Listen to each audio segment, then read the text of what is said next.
Alright, let's go ahead and get ourselves started, shall we? Good evening, everyone, and welcome to another episode of Main Screen Turn On. Sound on. Let's go. The Great Ace Attorney Chronicles. It's me, your host, Logic Blade, and we are back. Last time around, we finished the very first game. I was gonna say the first case, no, we did that a long time ago. Yeah, we finished Trial 1-5. We were left on one hell of a cliffhanger, but we discovered just how far Ryunosuke Naruhodo will go to defend his client. And so, we continue on with Act number 2. Well, we will. Once my controller starts working. There we go. There we go. Alright. So do I just go from select adventure, or do I just go from continue? Let's find out. I'm gonna go from continue, see what happens. Nope. Definitely not.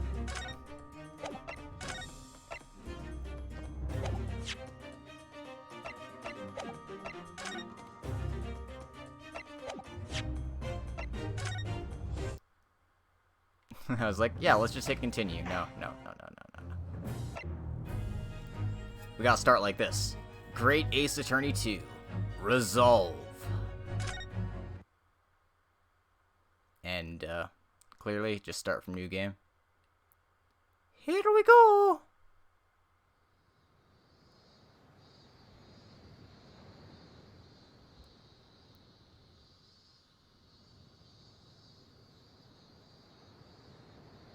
Oh, it's Susato. Standing here in the bright sunshine, looking out over the vast ocean. Those days in London seem like a dream. But I do miss my time in England's vast capital. Another day, another case. You know, he's flourished into a truly wonderful lawyer. I've no doubt that at this very moment, he's fighting some noble cause in court. My boy. Wait, what? Forgive me for taking so long to come to visit you. No! My life has been such a whirlwind since I returned. Eugen's dead. No! And no one could have predicted what has happened. Just 2 months after arriving home. I find myself faced with another awful crime. Her again? So I came here today to ask something of you. Tomorrow, I shall be standing in court. For the only time in my life. As a lawyer. Yo, what?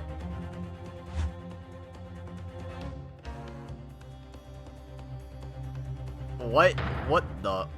Oh. So please, I ask for your guidance. Kazuma-sama. Okay. Whew. I thought Eugen died. I mean, I know Cosmo's dead. Cosmo's being dead sucks. But okay. I guess new main character. We're playing as Susato now. Was not expecting this. Never in my wildest dreams would I have thought, oh yeah, we're gonna be lawyer Susato now. 13th of August, 8:26 a.m. Supreme Court of Judicature, Defendant's Antechamber Number 3. Also, Giselle Brett's dead. What the fuck? Here I am again after 9 months. The Supreme Court of Judicature of Japan. I feel so nervous, but I must steel my nerves and find a way to compose myself. Ah, good. You're here. It doesn't do for a lawyer to be late. Oh, yes, good morning, sir. I hardly recognize you. You cut a fine figure, counsel. But you look as white as a sheet, and those wide eyes aren't doing you any favors either. Oh dear. The truth is, I'm so incredibly nervous I feel utterly nauseated. I almost wish that I'd never been born. Goodness. Not the sort of thing a father hopes to hear from his daughter, I must say. Yujin Mikotoba, Professor of Medicine at the Imperial Yume University. A man who, earlier in his life, traveled to Great Britain to study the latest advances in forensic medical science. And of course, my brilliant father. Excuse me? We're gonna use takedown on everyone. Yep. Would I be correct in thinking that you're to be my lawyer in court today? Oh, yes. Yes, that's right, miss. Well, I want to thank you for agreeing to represent me. I swear on my life. It's a complete fabrication, this whole thing. Ray Membabi, born the same year as I, and my greatest friend. Though unusual for a woman in our time, she works at the University Research Laboratory, helping my father. And sadly, she's the defendant in today's trial, accused of committing a truly awful murder. Are you feeling alright? Since we started talking, you seem, well, to have become a little flushed. Oh my, it's just that you look so gallant and dashing. Sorry? And when I fall under your intense gaze, it makes me feel rather bashful. Oh goodness. We got ourselves a girlfriend, guys. Goodness, I don't think she knows. She hasn't realized who I am. Oh, she's horny, alright. Let's see, my little plan for this trial is going to work. Oh, what do you mean, Professor Mikotoba? If even your best friend can't see through the disguise, I think we can relax. Disguise? Yes, I've never tried dressing this way before, of course, so I wasn't sure how convincing it would be. Apparently we're cross-dressing. But this does make me feel a little relieved, as you say, Father. Father? What? Is that you, Susato?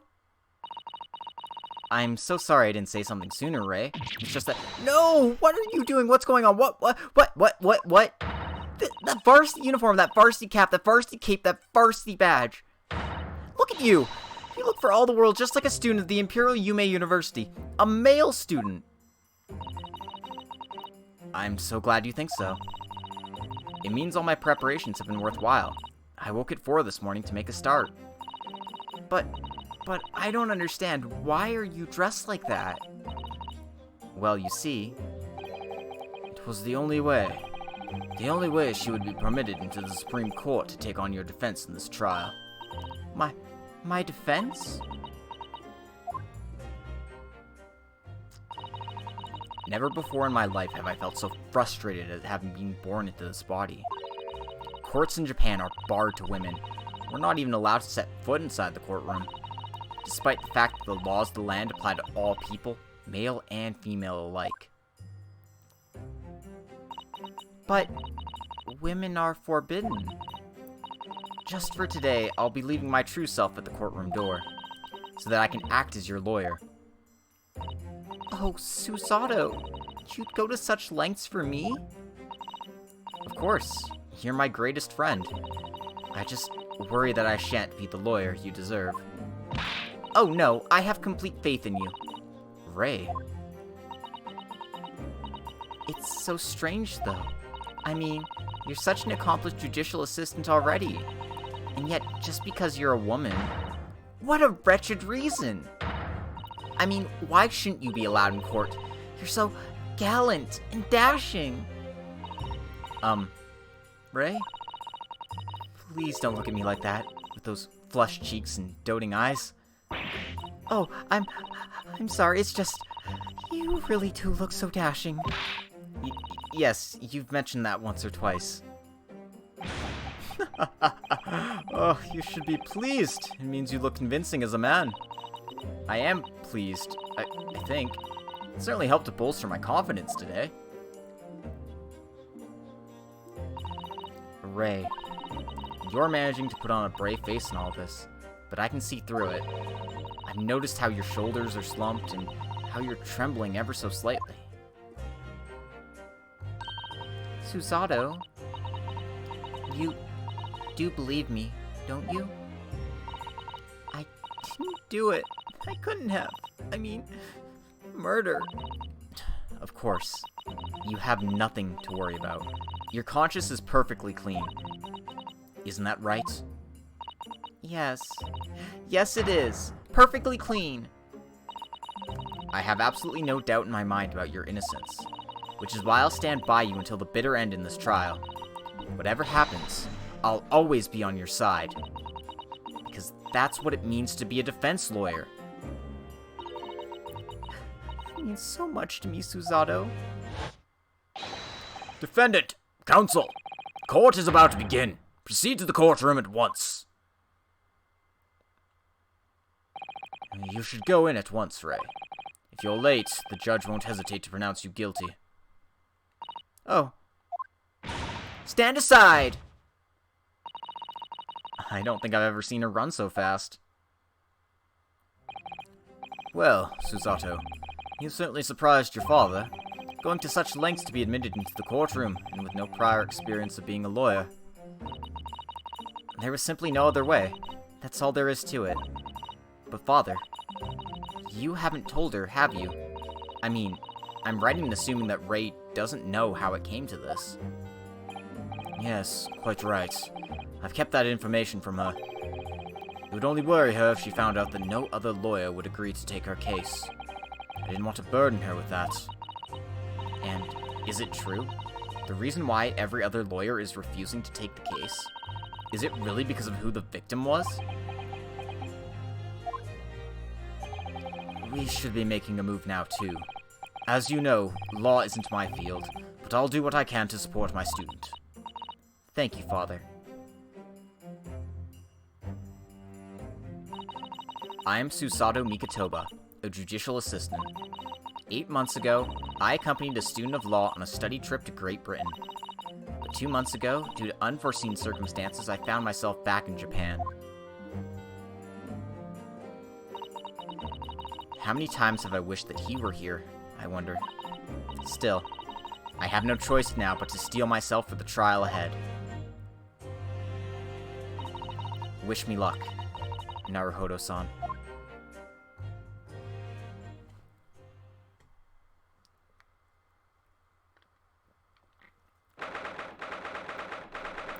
"13th of August, 9 a.m. Supreme Court of Judiciator, Courtroom 1.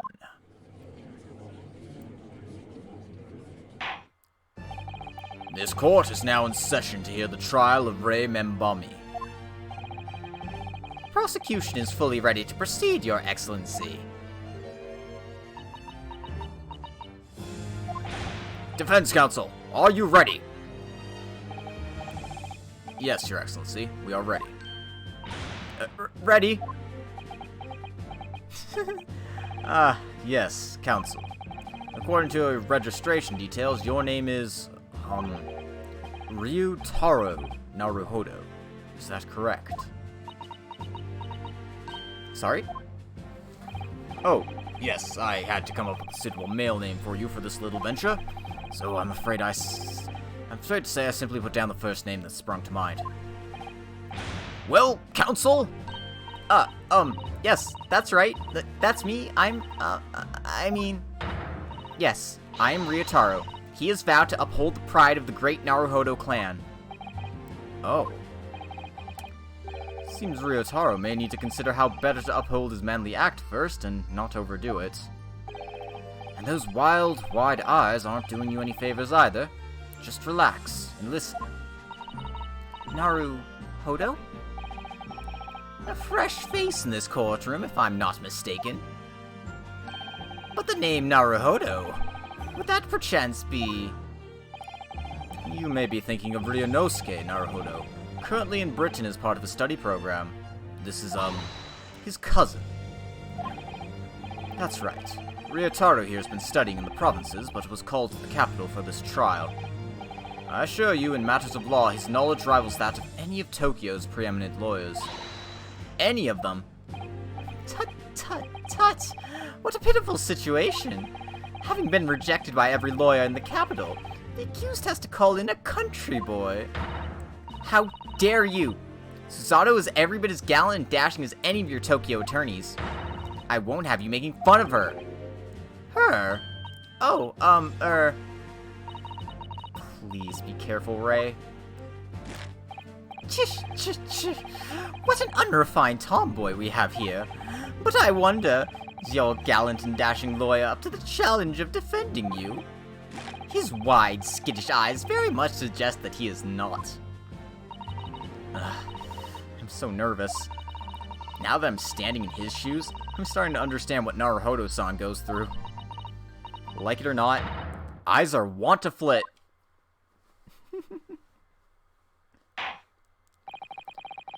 The case to be heard on this day is a matter of great significance to our national interests. In fact, it would be reasonable to assume that the outcome of this trial may well affect the very future of our empire.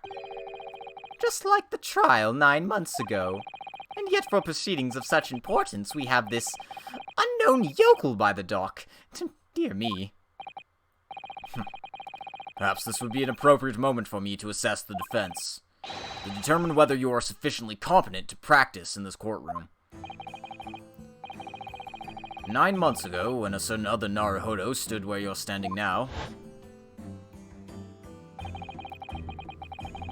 this same judge tested him as well.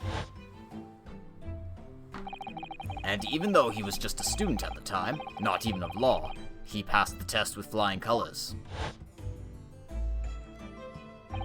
For a trained and experienced judicial assistant like you, this will be easy. So, counsel, do you consent to answering some simple questions? Alright, it's time to prove myself.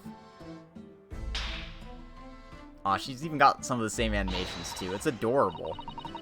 Yes, Your Excellency, but please do make them simple. Very well. To start with, you will state the name of the victim. Whew, that is simple. I can forget that if I tried. Ah. What's the matter? Now that I'm standing in his shoes, I'm starting to understand something else Naruhodo-san goes through. Like it or not, minds are wont to blank. It's not surprising, really. It's your first time in this position, and in that guise. Even a bright spark like you is bound to flicker and falter a little under the circumstances. Oh dear, this is a dismal failure. Don't fret. You need only use the knowledge you've gained as a judicial assistant to overcome the problem. Of course, the court record. Yes, the answer will be amongst all key information about the case in the court record. That's right. Just use the right bumper to open the court record. And then you need to flip to the People's section with the right bumper. And don't take too long over it. His Excellency is watching you closely. Alright, check the court record with right bumper. That's where the information I need will be. So yeah, we're going through another tutorial case. As per usual, every Great Ace Attorney first case is a tutorial case. So even though this is the second game in, like, a very connected sequel, you're still gonna have to learn the ropes, as you will. What is the name of the victim in this case? Is it Takatsuchi Aochi? Is it Yujin Mikotoba? Or is it Giselle Brett? Which is the only choice available to us. So, we've also have access to our court record now, so let's just take a little peek at it. Victim, Giselle Brett, female, British. Time of death, 11th of August at around 2 p.m. Ascertained by examination and witness statements. Single deep stab wound from behind, piercing a lung and resulting in a fatal hemorrhage. Death would have occurred in minutes.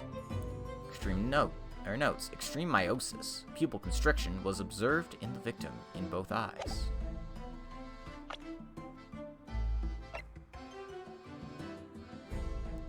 So, these are people in the case. Alright. Yes!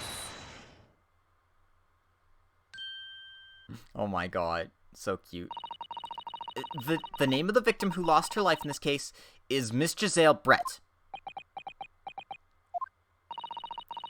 Giselle Brett. Name that will never be forgotten in the courtrooms of our country, I'm sure. Correct. And being a member of our empire's judiciary, you will be well aware of the significance of that name. So, let me pose another simple question.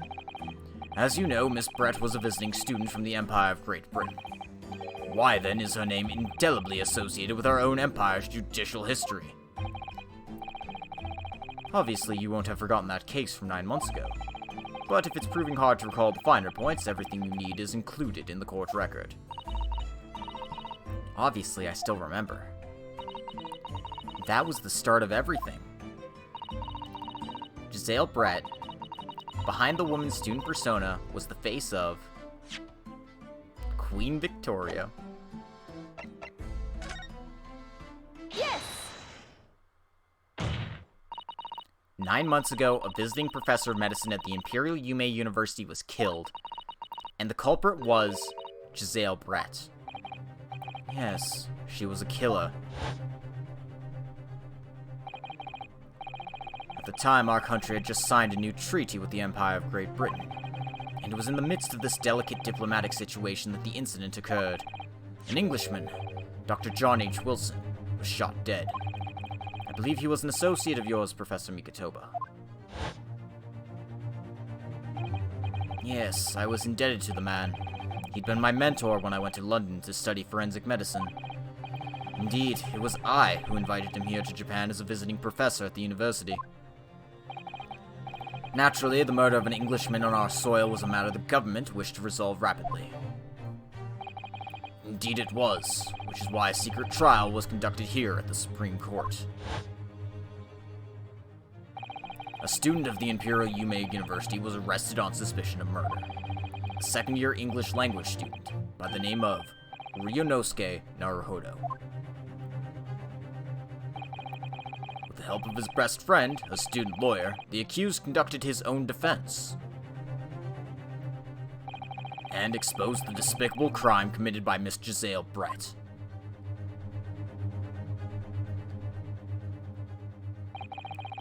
Miss Brett eventually admitted to her crime. However, when questioned about the motive that drove her to take Dr. Wilson's life, she gave no satisfactory answer before the trial reached its conclusion. Immediately after the trial, the British government brought its consular jurisdiction into play. We were unable to sentence Miss Brett according to our empire's laws. It was decided that she would be removed to Shanghai, China instead. Why Shanghai? There's a British consular court there. Correct. I oversaw the negotiations personally. The date of her transfer to Shanghai was finally settled upon only last week. All that remained of our empire's obligation was to see the woman safely on board a steamship. And yet, the very day before her departure, the Englishwoman was killed!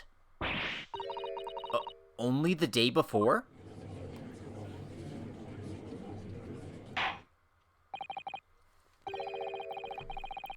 That will do. I'm satisfied that the counsel for the defense is sufficiently capable of representing the defendant. Oh. Thank you, Your Excellency. Over the first hurdle. Now, a summary of the incident, if you please. Prosecutor Ouchi.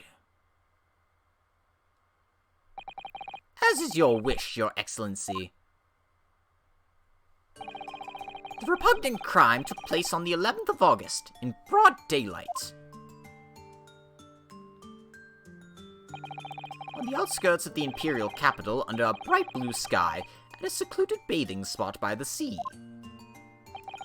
The incident occurred inside a small beach hut, erected for bathers to rest or change their clothes. The cause of death was a single stab wound to the posterior abdomen that pierced the victim's lung, an injury which proved fatal. Excuse me. There were two persons alone together in the beach hut at the time of the victim's death. Miss Brett, in her bathing attire, and the accused, Ray Membami. Accordingly, there can be no doubt of the accused guilt, especially when we consider she had a powerful motive. The police arrived rapidly at the scene and promptly arrested the young lady.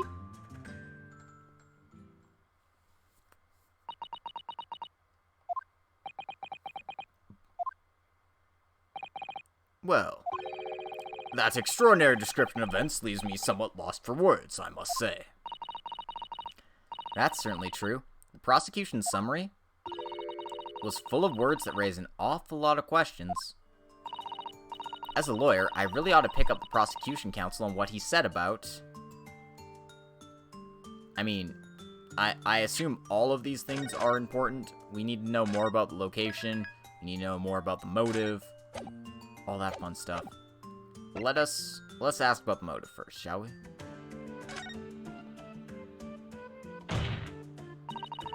You're clearly exaggerating. Powerful motive is a blatant overstatement. Tut, tut, tut. Is the yokel boy using long words he doesn't fully understand? I beg your pardon? No matter. Let us put this to the accused, shall we? Membami-san, you are a research assistant at the Imperial Yume University, I believe. Yes, I am. I'm working with Professor Mikitoba in his laboratory at the moment. I can confirm that. The defendant is an excellent assistant with a strong sense of responsibility. Fascinating to hear. Now, another question. Prior to your work with Professor Mikitoba, whose research were you assisting then? Oh, I was studying under Dr. John H. Wilson. Dr. Wilson? The visiting English professor who was murdered by Miss Brett 9 months ago?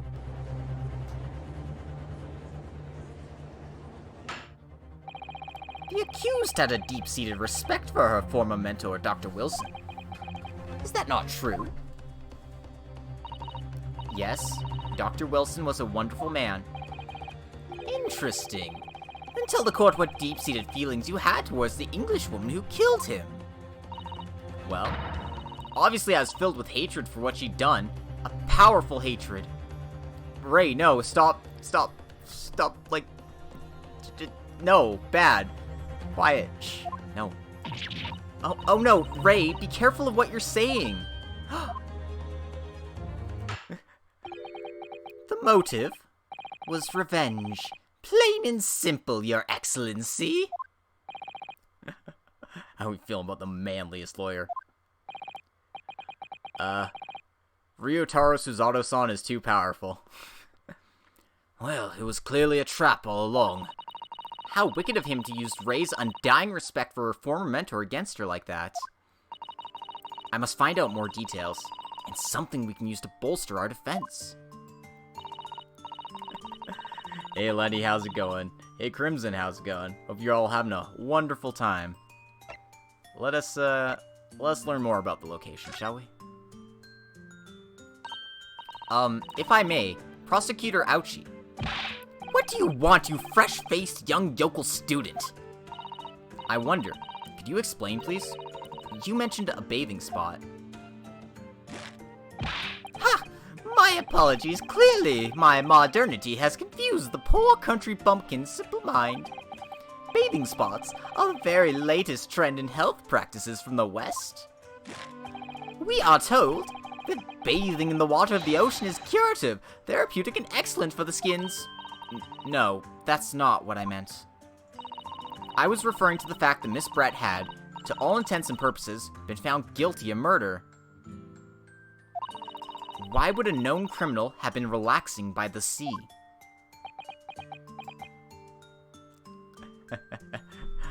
Basically, court proceedings take a while, and they still hadn't shipped her out to Shanghai yet.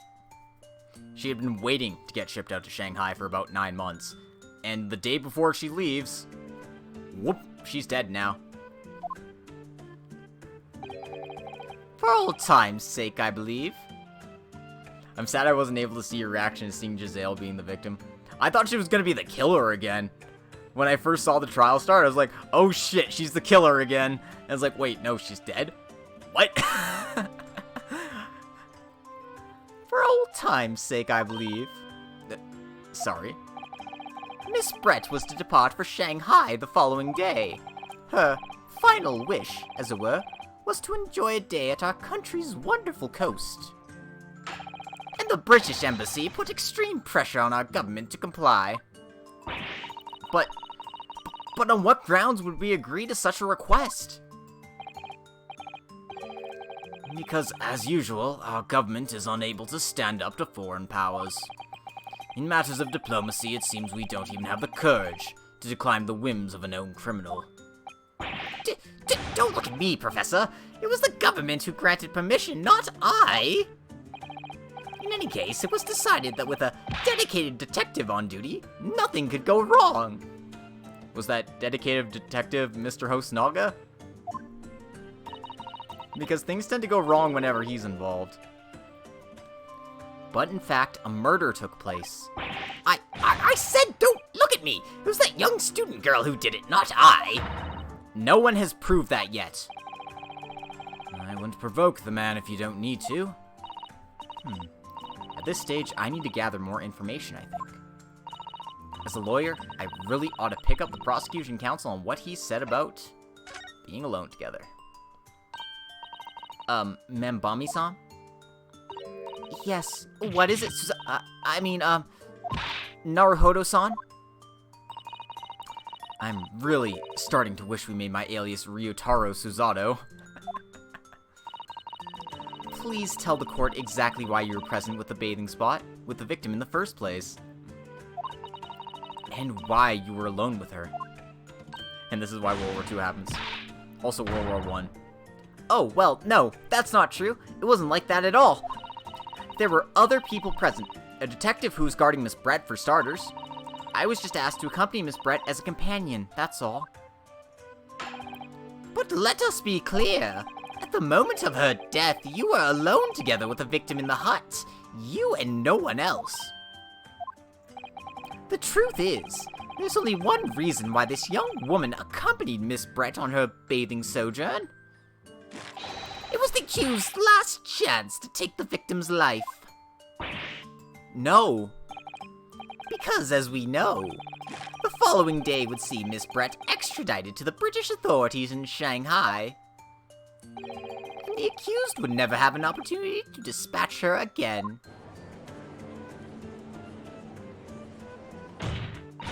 Kindly refrain from conjecture, counsel. Ch. Truly amazed that Capcom made a first case premise so unique with Ryotaro that you can't really talk about it without spoiling it. Yeah, pretty much. I believe we all have a clear picture of the incident now. Despite her guilt being determined 9 months ago, Miss Brett managed to avoid incarceration, instead continuing her research work at the university. Obviously, over that period, she and Ray would have encountered each other on a number of occasions. Seriously, Clapper and Irons, my god, Japan. Get your shit together. Seeing the murderer of the mentor for whom she had such great respect enjoying such undeserved liberty? Yes, even if it was only temporary until Miss Brett's extradition to Shanghai. You can hardly blame Ray for her feelings of anger and resentment. Poor Ray. So, Your Excellency, if you'd be so kind as to peruse this exhibit, a photographic print that shows the scene of the crime immediately following the grim incident.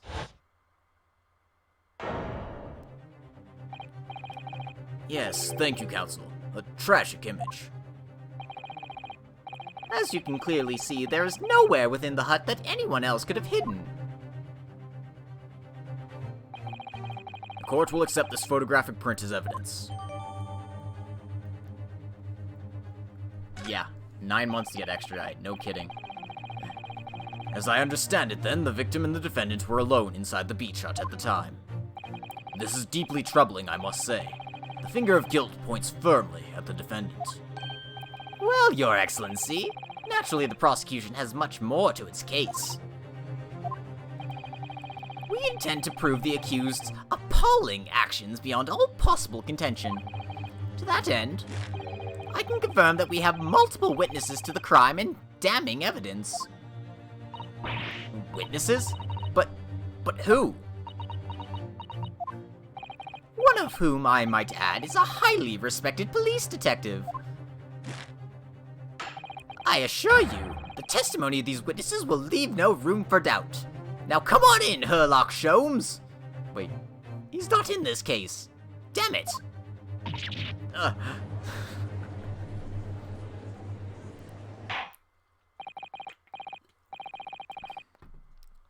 Very well then, counsel. Bring forth your witnesses.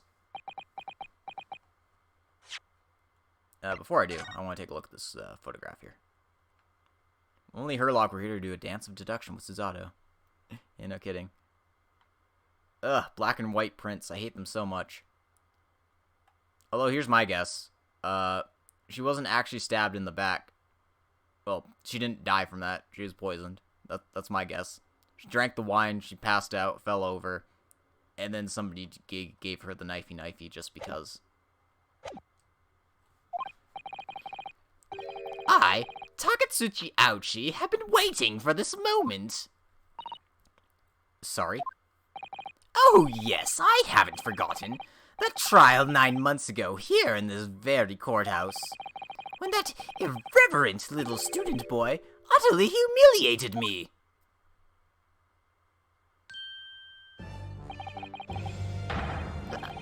Ryunosuke Naruhodo. What? Yes? This insult to the Ouchi family name will never be forgotten. You've become conceited with age, Council. The old have to stand aside and make way for the new. It's the way of the world. May you never forget that.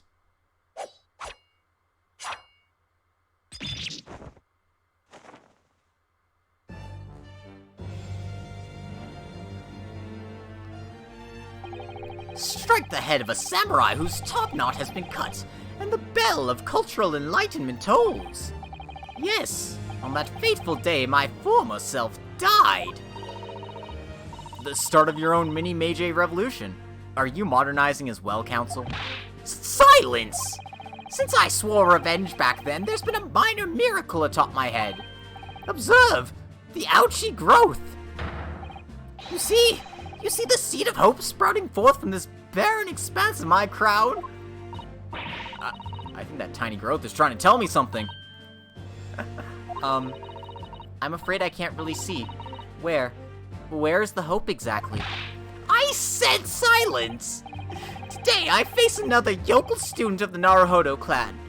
Well, I will vanquish you, and my victory will be fertilizer for the seed of hope atop my head. You have been warned. With that, the prosecution calls the witnesses to the stand. Looks like the stakes are high on both sides in this trial. The prosecution and defense each has much to lose. A haircut is hardly comparable to Rei's life. Thank you, Susato, for speaking common sense here. Oh my fuck. What? What? What? Why is it both of them? Why? Water in the fire! Why? Oh god. Help. Witnesses, please state your names and occupations for the court. Chief Inspector Satoru Hosonaga, Imperial Police Bureau. I'm in disguise, obviously, so I can go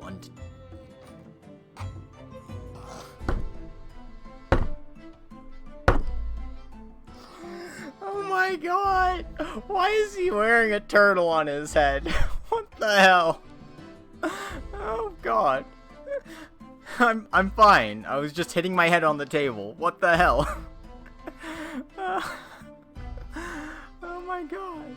This is amazing. I love it. Sorry, let me try this line again. Chief Inspector Satoru Hosonaga, Imperial Police Bureau. I'm in disguise, obviously, so I can go undetected. And I am, well, the next big thing in books. An author renowned throughout the capital, in fact. Yes. Soon to be sold out. The satirical I Am a Cat. A sensationalist success by Soseki Natsume. Wait, who's this guy behind him? Oh my goodness. Struggling student from the provinces, please, you need be in awe of me. I needn't. It's only natural that you'd feel nervous in my presence, but all of you, please, relax. Call me Soseki, even. Yes. What on earth is Soseki-san doing here? And how do you get to be so popular so fast? Tread carefully, Susato. That Arthur fellow knows you from your time in London, doesn't he? If he exposes you for who you really are, this will be over before it's begun. Yes. Yes, of course, I know. Osanaga's gotta be our Herlock stand-in. Gotta make up for Gisele's lack of swans, too. Yep. I presume Soseki-san wouldn't have forgotten about me. I could certainly never forget him. Although he does seem to have changed somewhat in the 6 months or so it's been since I last saw him. And as for Inspector Hosonaga, that amazing outfit is hard to believe. Do I have something on my face? Well, your glasses for one, although they don't seem to be helping you see. Thank goodness he hasn't recognized me either. Ah, I suppose it's this disguise, isn't it? I thought that appearing here in the clothes I was wearing at the time would make for a more faithful testimony. It is my guiding principle to carry out all testimonies flawlessly. Well, I can appreciate why an Imperial Police Bureau detective might have been present. What business did a writer such as yourself have being at the scene, Soseki-san? Ah, well, you see. I had been asked that day to give a lecture. On the morning of the incident, in the Imperial Yume University's Grand Lecture Hall, no less. At Yume University? After the lecture, I had a very pleasant conversation with a researcher from the Medical Science Department. The professor over there, in fact, With Professor Mikatoba? Yes, that's right. It was arranged by one of the newspapers. They wanted some story or another about 2 former students who'd studied in Great Britain. Of course, being a renowned author, the press never leaves me alone. They secretly spy, snapshots, scribble stories, and scupper my privacy. As you can see, this conversation was written up in this newspaper here. Read it at your leisure, my provincial, struggling student friend. I have plenty of copies. Thank you very much. He practically threw that paper at me. The Soseki Natsume article has been entered into the court record. Anyway, following my interview with the professor, the lady in question appeared and made a very unexpected announcement. I should like to go with everyone to see your country's coast. Those were her words. As I explained before, Miss Brett was never taken into custody. She continued to work in my laboratory under strict surveillance, of course. At which utterance, the university immediately contacted the government to seek guidance. Then the response was, permit Miss Brett to go as long as a detective accompanies her. And that detective, I am at liberty to divulge, was me, Chief Inspector Satoru Hosonaga. Thereby, the entire party departed cordially for the seaside, it seems. It was extremely challenging to clear all other members of the public from the vicinity of the beach. But fortunately, I am at peak physical fitness at the moment, so I was able to carry out my duty flawlessly. Oh my. Inspector, well, you do have something on your face now. Ah, how unsightly. I do apologize. Oh, he's got a towel now. Oh, that's great. Yeah. 0 for 2, and I mean, if we're not counting the stuff at the restaurant, it's really 0 for 3 now. Does that mean you went to the beach too, Father? No. Fortunately, I had work to finish off. But unfortunately, of course, it meant that, as my assistant, Ray, was invited to take my place. Of course, being a renowned author, I didn't like to decline the invitation. Ah, but if only I had, I'd never have seen that awful sight. Relentlessly racked by remorse and regret. Very well. I must now ask you to present your formal testimony to the court. You will give an account of all that you witnessed on your impromptu excursion to the coast. Before I do that... Aw? Is that Wagahai? That's not Wagahai. But it's a kitty. Aw. Looks like they're having fun, at least. I can't examine in greater detail yet, I guess. Okay. Let us begin. Of course, Your Excellency. Relentlessly racked by remorse and regret, I am. I'm not sure why I'm going with William Shatner for Soseki, but it just feels right. The witness scene. On the day of the incident, I was ordered on a special surveillance assignment in this disguise. I just managed to catch that crab when I suddenly heard a caterwaul from behind me. I ran to the beach hut at once, where I found the pair in question. Yes, that young girl was astride the Englishwoman, dagger in hand, as she stabbed wildly. I saw blood on the blade. It proved to me that she had stabbed the victim multiple times. Indeed, it does appear from this testimony that both witnesses here present saw it. The very moment of this heinous crime. What? Now, if you will recall, I promised evidence as well. What phrase did I use again? Ah, yes, that was it. Damning evidence. What have you there, Counsel? A so-called fountain pen, is it? Correct, Your Excellency. I found it at the scene whilst examining the body. It appears that in her dying moments, with her final ounce of strength, the victim clutched a piece of evidence that would positively identify her killer. What? Your Excellency, if you would cast your eyes over the photographic print of the crime scene once more.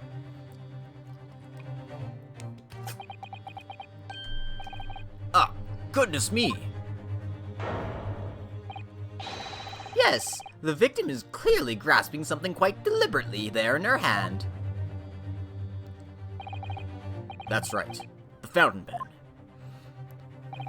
And if you would kindly examine the pen, Your Excellency. The owner's initials have been engraved onto the ebonite barrel. R.M. Ray Membami. The initials of the defendant.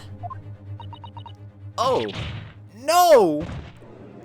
Wow, Suzaru's just stealing all of Ryunosuke's animations, isn't she? This fountain pen will be admitted immediately as critical evidence. So, have I omitted anything? Decisive testimony and damning evidence. There's a bright blue sky outside the courthouse today. Perfect weather to ascribe guilt, I feel. I don't understand. The prosecutor ouchie of 9 months ago had none of this man's poise. Counsel for the defense, you may begin your cross-examination now. Naruhodo-san! Naruhodo. That means... Oh, yes, me.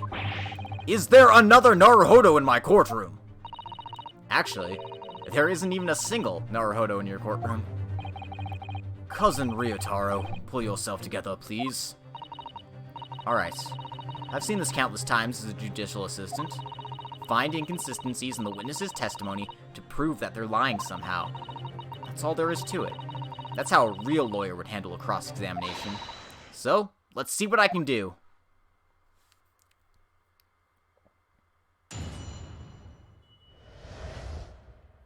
Alright. I can't examine this fountain pen. Alright. Tell me some more, Host Naga-san. It's his new hairpiece, Suzato. That's what makes him so poised and powerful. It's that seed of hope sprouting on his head. In that jaunty disguise. Correct. Wait, no! I mean, it wasn't the first time I've worn this swimsuit for a dip in the ocean. It's tried and tested. Do what must be done to keep the Englishwoman under surveillance. Those were my orders that day. And this tried and tested outfit was the answer. Being able to blend flawlessly into a crowd is an important part of a detective's job. I submerged myself in the salty water, leaving only Mr. Turtle floating inconspicuously on the surface. Mr. Turtle. Mr. Turtle. Oh. Mr. Turtle loves the water. But there was no need for you to blend into the background on this assignment, really, was there?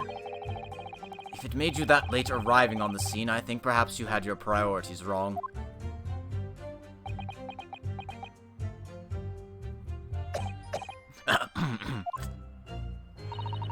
Perhaps I shouldn't pursue this line of questioning any further at the moment. God, frickin' Osanaga. Hold it! I can't wait for Lady to get to this case. Susanoo being the fence and Mr. Turtle. Oh man, Lady's gonna flip. Ah, you're describing the victim's scream, presumably, Soseki-san.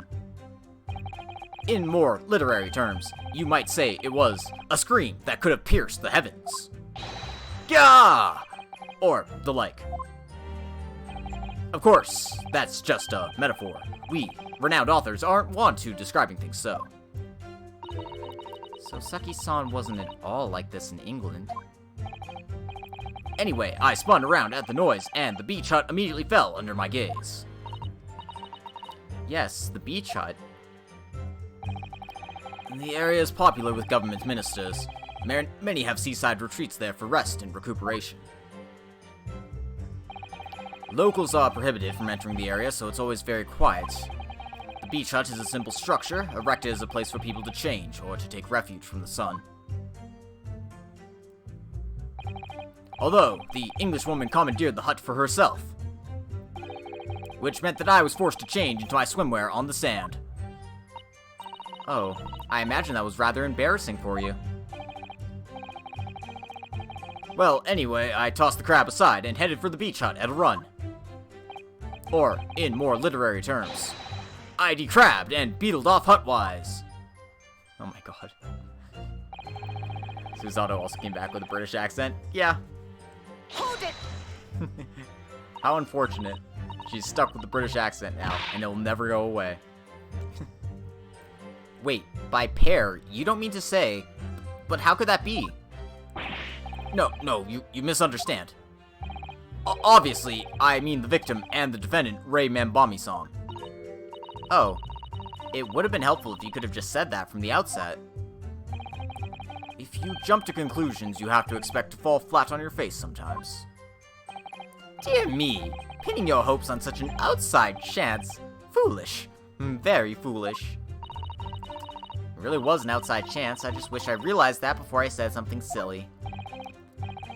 So, Inspector, why don't you tell the court how exactly you found the aforementioned pair in the hut? Well, it was a sorry sight. A real grisly scene. I parted the Norn curtain hanging in the doorway and stepped inside, only to see the defendant leaning menacingly over the lifeless body of the victim sprawled on the sand. My glasses very nearly cracked at the ominous sight that met my eyes. How thoroughly appalling. Ugh. He doesn't appear to be lying here. Well, Soseki-san, can you confirm what Inspector Hosonaga is saying, I wonder? Ah, you'd like a literary man's opinion. Yes, that young girl was astride the Englishwoman, dagger in hand, as she stabbed wildly. Sorry, I had to. Hold it! Stabbed wildly? You actually saw her do it? Oh, indeed.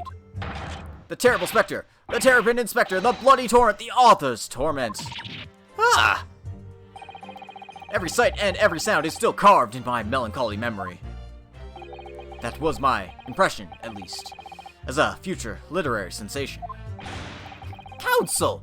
What on earth was that shrill, effeminate scream? Oh, no.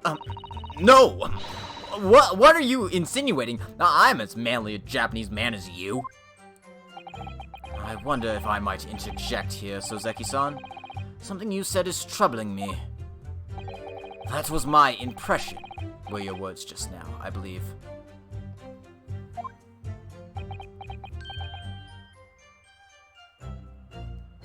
God, I love Soseki-san's impression.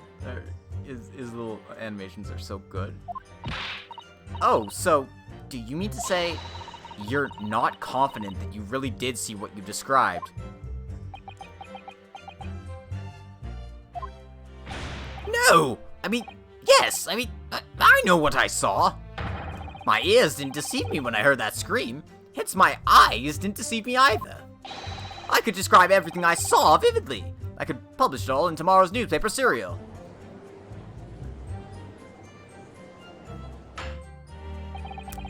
It sounds as though the next installment of I Am a Cat may take a macabre turn.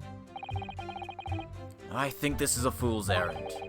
The more we press your author friend on what he saw, the more entrenched he is going to become. Oh dear, how awkward. I saw blood on the blade. It proved to me that she'd stabbed the victim multiple times. Hold it! She was stabbed multiple times? How can you be sure of that? Well, I know that's the discrepancy because our court record says that a single wound was identified. So, I know what to present now. Very simply, from the blood on the blade. The blood? When I entered the hut, I saw the defendant holding the blade raised up in the air. Yes, that's right, I saw it too. Oh, And I noted that there was blood on the blade already at that point. In other words, the victim had already been stabbed at least once by the time I arrived on the scene. that's technically true. Yes, that's right, I saw it too. And the victim was already holding the defendant's fountain pen in her hand, too. All of which means I can be sure the victim did not die instantly. Yes, right, saw it too. Maybe a year in London was too much for him. It sounds like he's forgotten how to speak Japanese. The logic of your argument is sound, at least. Well, as I said, it is my guiding principle to carry out all testimonies flawlessly. Perhaps it should have been your guiding principle to protect the victim flawlessly. That's just my personal opinion, of course.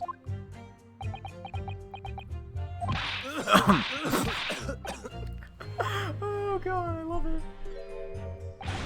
Counsel, you will refrain from mocking the witness. Oh, I love Susanoo. Oh no, I just have so many thoughts swirling around in my head. It's all I can do to stand here, wide-eyed and mute. Goodness, my dear, you really must try to calm down.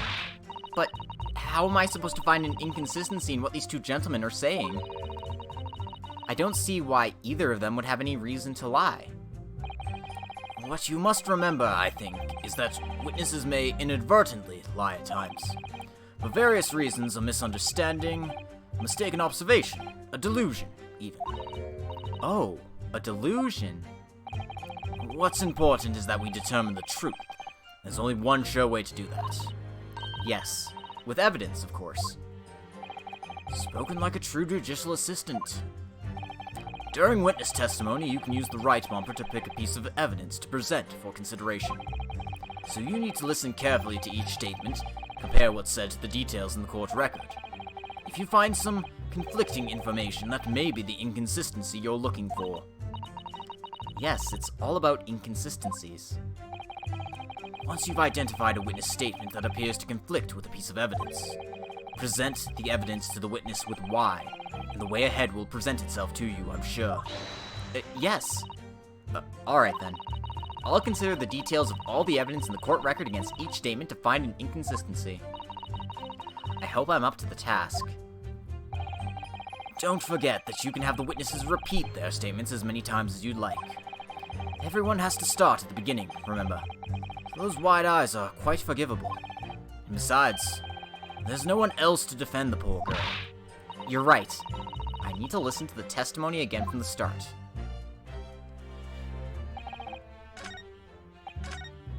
So.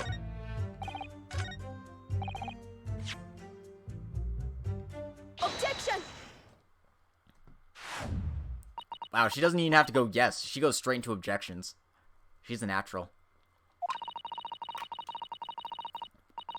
With that accusatory cry that just welled up from deep inside me, I think I finally understand. every time Kazuma-sama and Naruhodo-san have stood here at this bench, the stakes have been very, very high indeed. I'm just gonna listen to this track for a bit. Holy crap, I love it.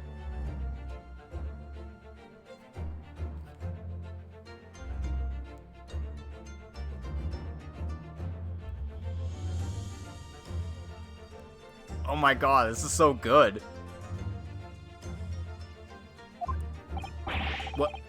What's the meaning of that menacing pose, Council?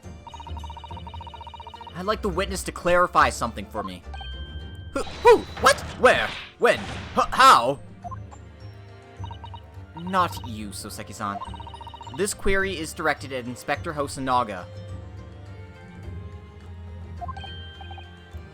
At me? In your statement just now, you said that the victim was stabbed multiple times. Yes, that's right. As I said when I entered the hut, the defendant was already standing over the victim, bloody knife in hand, like a murderous demon. And yet, that cannot be. What? Get to the point, please, Counsel. In the post-mortem report, it clearly states that the victim was stabbed one time only.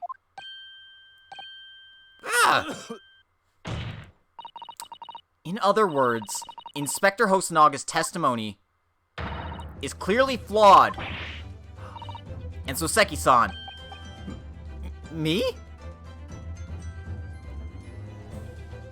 Oh, snap. It's got a second phase to it.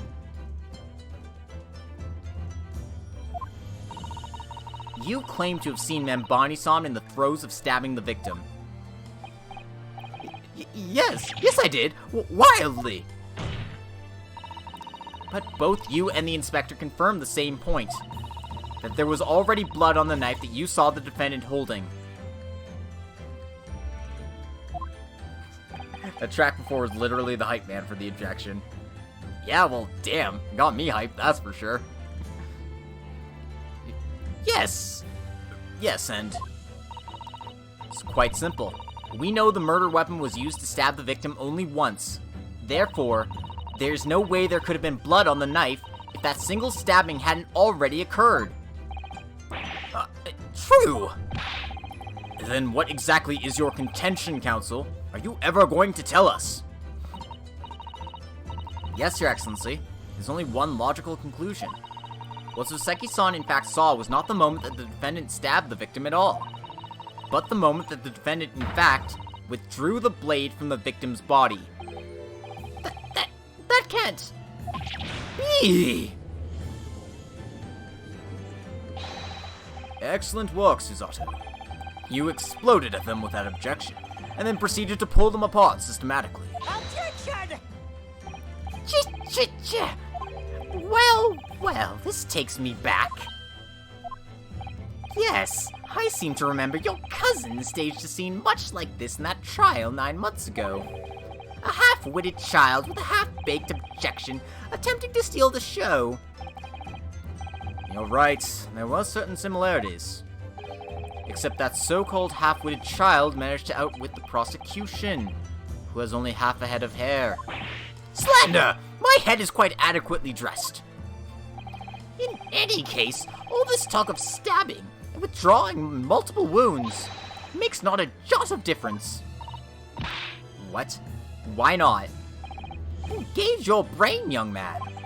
When the accused first plunged the deadly weapon into the victim, that was the fatal blow. And it was at that moment, just as she had withdrawn the blade ready for her next strike, that the witnesses saw. The knife was already tainted with blood because the accused had already stabbed the victim. Oh. All you have successfully shown with your little display is that the mustached author is prone to moments of extravagance.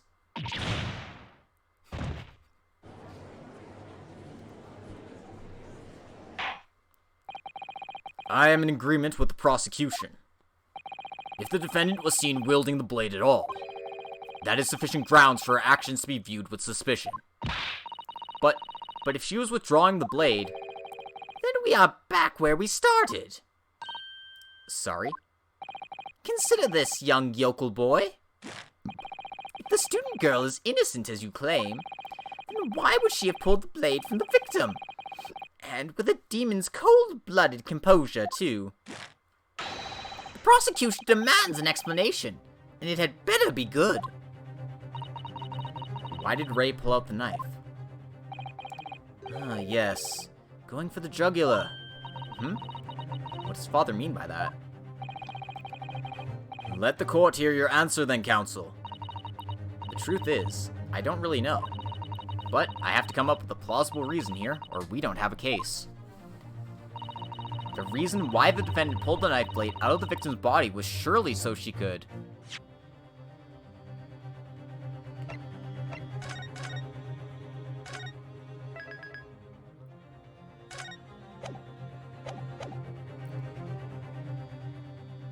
well... Options 1 and 3 are hella incriminating, so let us move for option number 2? I mean, we know that removing a blade from a wound is a bad idea, thanks to knowledge of medical practices, but maybe this is the answer? Just going with my gut here. According to the post-mortem report, the victim's death was not instant. That's correct. It's thought she would have remained conscious for a short while after sustaining the injury. Indeed, giving her the time to take hold of this piece of evidence that clearly indicates her killer. The point is, being a medical research assistant, Mbani-san was compelled to act when faced with the wounded victim. Instinctively, she pulled the blade out in an attempt to save Miss Brett's life.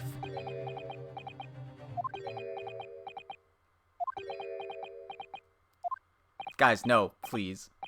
Did you hear that, Your Excellency? It would seem that this is the best we can expect of this young yokel. Indeed. Is it just me, or does it suddenly feel much colder in here? Your Excellency, if I may. Speak, witness. I would like another opportunity to testify. In respect to the slipshod assertion just put forward by the yokel defense counsel, I mean. Slipshod? An excellent idea, Inspector. Our young yokel hopeful has a modicum of knowledge when it comes to the law, it seems. But in matters of medicine, he appears to possess not one iota of common sense. Very well, Inspector. I will permit your request. You will testify again before the court on the subject of the defense counsel's assertion. Yes, sir. I will do so flawlessly. Okay, well... This is about what I would expect, yes. But it was the right answer. It's right to be wrong.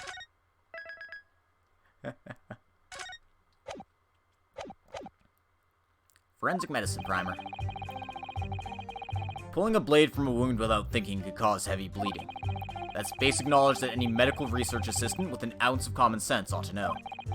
In other words, there's no good reason why the defendant would have tried to pull a knife out from the victim. Let's not forget that the young student did have a motive for killing the victim. The man the victim murdered 9 months ago, Dr. Wilson, was the defendant's highly respected mentor.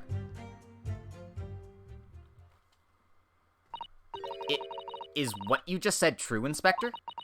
Could pulling a knife from a wound really cause the wound to bleed heavily? Yes. Think of the weapon itself as a stopper in the wound that prevents excessive blood loss. Until a doctor is ready to provide proper treatment, that stopper shouldn't be removed. Oh, I see. Ha! This is why yokels should stay on the farm. Even a quack from some obscure mountain village would have such basic knowledge. Anyone who's ever given someone a little poke with a knife and pulled it out again knows it. Oh, well, I've never stabbed anyone, you see, or pulled a blade out of a wound, so... Of course you haven't. I didn't bring you up to behave like a bandit. Father, is it true, what they're telling me? Yes, it's basic remedial knowledge for medics. Ray would have been well aware of it. If she were to claim ignorance of such fundamentals, that would prove fatal in many ways. But then, why would Ray have done it? Could she have pulled out that knife in full knowledge that it would be fatal for Miss Brett? I don't know. Ray never once mentioned anything about the knife to me. It seems almost impossible to believe, but... could my friend actually have... Susato! Yes? Pull yourself together. We mustn't lose sight of why we're here. Oh. Counsel, it's time for your cross-examination. Oh, yes, Your Excellency. However, I must warn you that if your cross-examination fails to identify any issue with the established facts, I will be moving to my adjudication immediately afterwards. I understand. Believing in your clients and fighting for their cause until the bitter end. I knew it would be hard, but I had no idea it would be this hard.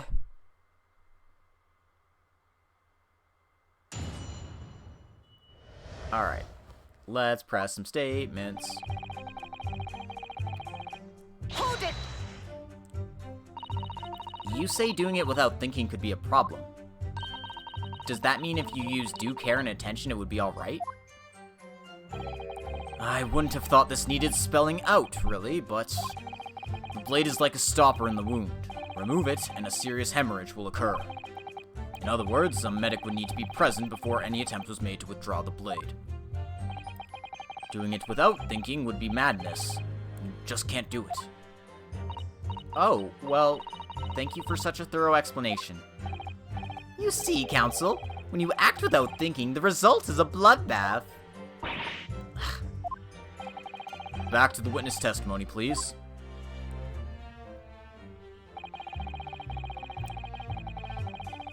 Hold it!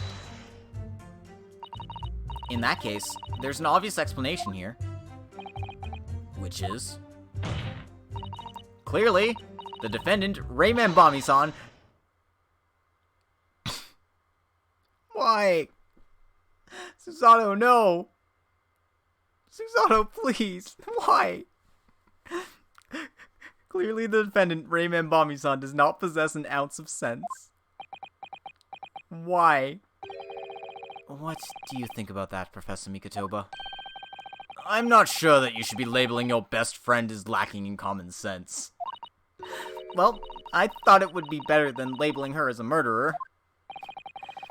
I don't know. Young people today. If that's friendship, I don't understand it. Careful, Counsel. A lack of common sense can be a very dangerous thing. Oh dear. That recoiled on me rather badly. That's life, I'm afraid. A lesson everyone must learn. Hopefully you can see now that this is really basic medical knowledge. Being involved in medical research, Mambani-san would certainly have been aware of it. Susato's brutal. This whole case is a Susato takedown. Hold it! But the defendant had suddenly encountered somebody she knew lying on the ground, bleeding to death. The sight could have shocked her delicate sensibilities, causing her to remove the blade inadvertently. Damn, this game actually looks fun. Never tried Ace Attorney, but might give it a try sometime. Oh, Koenma, you definitely should give it a try sometimes. It's so much fun. You'll have a blast playing it. I really don't think inadvertent actions can explain this. The woman is a medical research assistant. I can't imagine she would behave so irrationally. Oh, but irrational behavior is a woman's prerogative, isn't it? Oh dear, you have a lot to learn about women. Only a small-minded man could have such bigoted views. Oh dear. Perhaps I'm letting my male persona take hold a little too much. Oh my god, Susato! Well, have I managed to convey the basics now? That should cover the medical side of the argument. I wish, but I have to finish Tales of Arise first. Oh, Tales of Arise, you just got it? That's totally understandable. I mean, hopefully it's a lot of fun. I haven't played a Tales game in a while, so... Hold it! Whatever the motive, it just isn't in Membani-san's nature to do something so awful. But she had both motive and opportunity. That's very hard to argue against. But you don't know the defendant. Objection! And you, counsel, do not appear to know the law. Yes, evidence is the only way to convince the court of your argument, not feelings. With this fledgling to defender, I almost say I would pity the accused. So do I. Inspector, you will reiterate your point about the defendant's motive, please. Ah, yes. Miss Brett was in many ways the sworn enemy of Membami-san. The man the victim murdered 9 months ago, Dr. Wilson, was the defendant's highly respected mentor. Hold it! Well, yes, that's true. Dr. Wilson recognized Membani-san's talent and offered her the position of assistant, despite her being a woman. She was extremely grateful to him. Yes, the Englishman appeared to have been a very broad-minded individual. If I ever get to stream Tales of Arise? Well, I need to have Tales of Arise first. I'm waiting for it to go on sale, I think. Dr. Wilson had no time for outdated traditions. He met with opposition, of course, but he believed firmly in Membani-san's abilities. Clearly, the defendant was in the man's debt, which only serves to prove my point. This is hopeless. I can't find a single crack in this testimony anywhere. If Ray knew that withdrawing the knife from the wound would threaten Miss Brett's life further, I just can't think of any way to explain why she did it.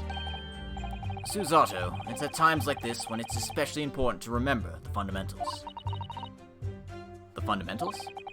Evidence is what counts in the courtroom, isn't it? Of course, but I've been through the court record dozens of times already. I think perhaps you're forgetting something, though. You needn't take the evidence at face value. You can and must examine it in greater detail, too. Oh, I realize this is your first time playing the role of lawyer in the courtroom. So if you need reminding of the rudiments, you need only ask. I'll do my very best to help. Examine the evidence in the court record? It's an idea, certainly. What should I do? I know what to do. Come to think of it, Kazuma-sama and Naruhodo-sama were always turning evidence over and over in their hands. Yes, I need to examine things in greater detail with A. Ah, by the look in your eyes, I see it's coming back to you. Go through the court record again and have a thorough look at everything. You may just find a clue. Yes, I'll do it straight away. Okay, I can finally examine my stuff in the courtroom now. I'm not going to present anything, but...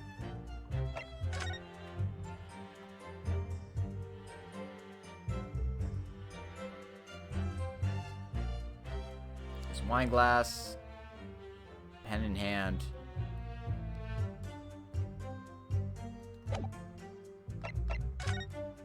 Okay, this is probably what I want to examine. Nothing appears obviously out of the ordinary here, does it? There we go. Oh, that's a cute sprite. I like that. The RM initials are very clearly engraved here. And the fact that Miss Brett was clinging to this pen in her dying moments is very clearly a message, too. To identify her killer, you mean? I don't think there can be any doubt that this is a key piece of evidence in this case. If we take off the pen's lid...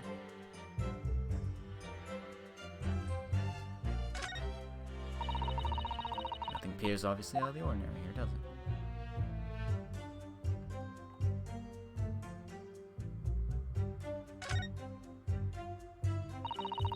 Now, let's unscrew the barrel, shall we?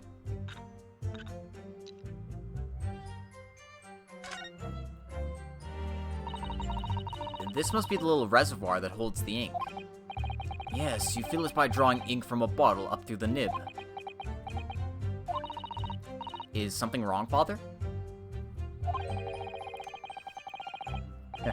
Your wallet never stood a chance. That's fair. I mean, AAA games are expensive these days, that's for sure. It's just that there doesn't actually appear to be any ink in there, that's all. Oh, yes, you're right. It's pretty much empty. Well, it could be on the verge of running out, I suppose.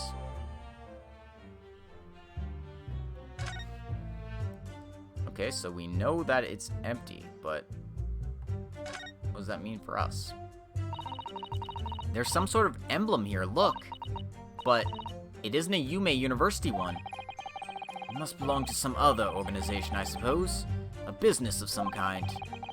That would seem to imply the pen doesn't in fact belong to Ray. Interesting.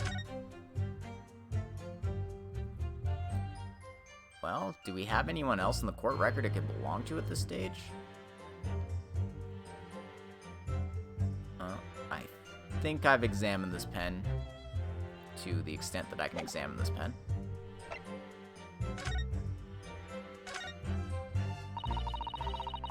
Raucous England returnees tell all. This is the interview with you and Soseki-san, is it, Father? It looks as though this was quite an exchange. Yes, he became a little over-animated when he was talking about his time in England. The photographer managed to capture the moment his hand karate chopped me on the neck. I do hope you weren't hurt.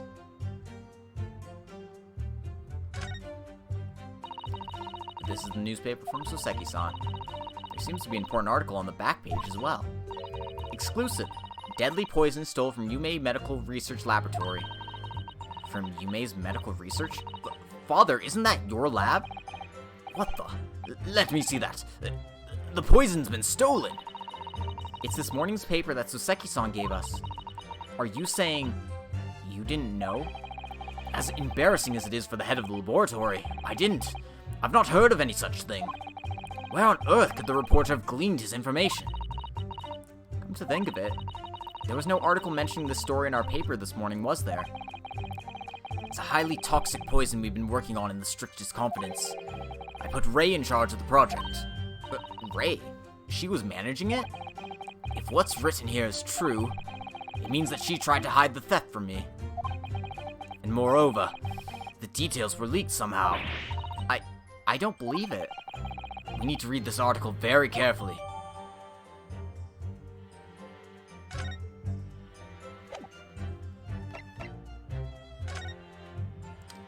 Following a lecture at Yume by Soseki Natsume on the 11th of August, it's come to light that a very disturbing incident took place. A deadly poison being secretly developed in the university's forensic science lab was stolen. Even the smallest amount entering the body, either via the mouth or via a wound from a poison-laced blade, would prove fatal in minutes. Current methods cannot detect the newly developed chemical. The university would have to be consulted. Onset of symptoms occurs in minutes, starting with impaired breathing and ending with acute contraction of the pupils prior to death. Such symptoms would be suggestive of this toxin. It's apparently an entirely new synthesis of alkaloids and rumored to have been commissioned by the military. Okay. Well, that's a lot of information for us. We can presume something else now. There's no good reason. Well, guess what? There is good reason. Objection! No, there is one possibility. One very good reason why the defendant might have decided to withdraw the knife from the victim's wound. What? Ha! The yokel not only has a poor grasp of the law, but is also a poor loser. Tell us then, what possibility do you think you could have identified? It's here, in this newspaper article. An article about a deadly poison having been stolen from a laboratory at the Imperial Yume University. Objection! The victim perished from a stab wound. Poison has no relevance in this case. But, Prosecutor Ouchie, you will let the defense speak. But a newspaper article? The court cannot rely on the kind of hearsay those wretched publications carry. Counsel for the defense. I'm going to need some tangible basis for your claim. You will indicate to the court precisely what parts of the newspaper article mentioned affirms your assertion.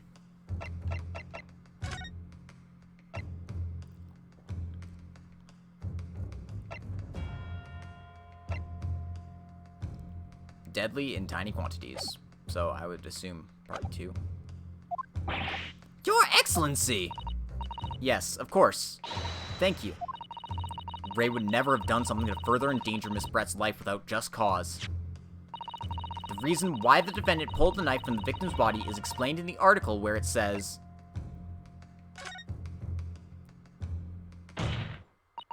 the article reveals the following property about the poison in question. When the toxin enters the body on a knife laced with the poison, it's rapidly absorbed and causes death in minutes. Oh, are you suggesting?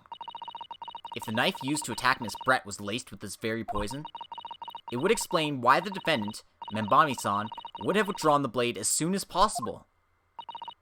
Yes, the truth is, it was an attempt to stop the poison from entering the victim's body. What? Objection! This is complete and utter nonsense! Not at all. The defendant withdrew the knife blade from the victim's body not to accelerate the woman's demise, but to save her life, and the prosecution cannot deny the possibility. Have you not read the post-mortem report? The cause of death was hemorrhage. The word poison appears nowhere in the document.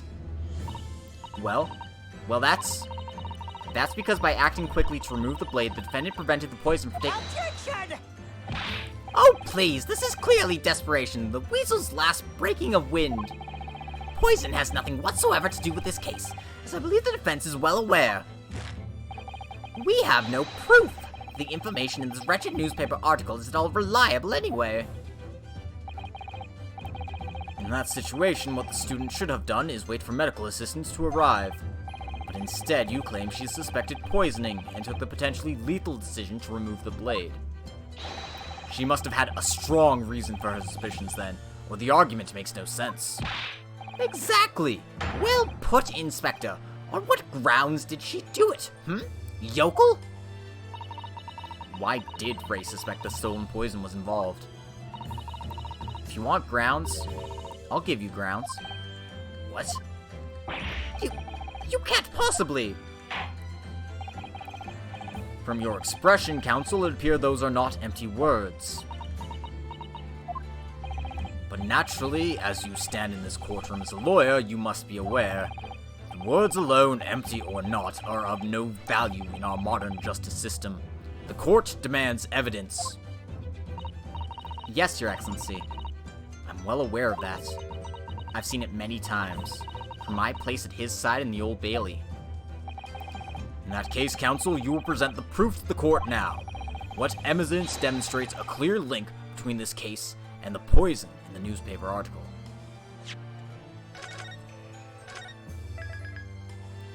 Alright.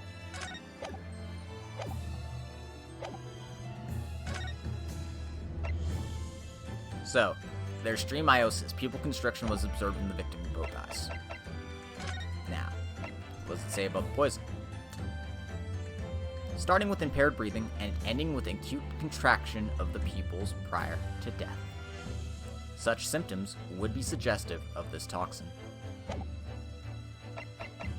Take that! I would ask the court to refer to the notes section of the post-mortem report, which reads, extreme meiosis. Pupil constriction was observed in the victim. Clearly, being a yokel with no knowledge of forensic science, I have no idea, so please, do tell me. Presumably, the fact that this condition of the victim was noted in the post-mortem report means that it was an unusual symptom of death. Well, under normal circumstances, the pupils dilate when someone dies. If there was extreme constriction instead, it's most certainly unusual, yes. What are you doing, you yokel detective? In the newspaper article, there's the following information about the stolen poison. Onset of symptoms occurs in minutes, ending with acute contraction of the pupils prior to death. What? If the defendant, upon seeing the victim stabbed in the back, happened to notice that the pupils of Miss Brett's eyes had constricted severely? Yes. As a medical research assistant, she would have suspected poison immediately, without doubt.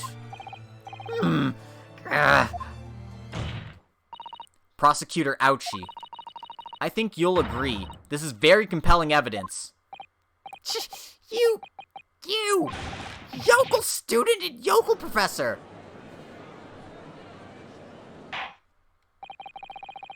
I believe the defense has expertly demonstrated a credible reason for the defendant's actions. No! Eugene Mikotoba. Yes, Your Excellency. Ooh. Thank you very much for the follow. Haas 312 Elite Race. You will tell the court about the details reported in this newspaper, please. It pains me to have to admit it, but I'm afraid I don't know. You don't know? The toxin was kept under lock and key in my laboratory, certainly, but I was unaware of any theft.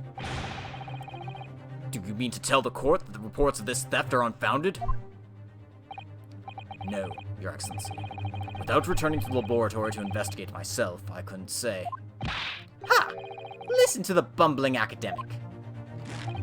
Unaware of the theft of secret state research from his own workplace until he reads of it in the newspaper. I take full responsibility for the incompetence of my supervision. Father. Chit! A pitiful situation for a university professor. You should have more control over your students, rather than allowing them off on killing sprees. That's totally unfounded.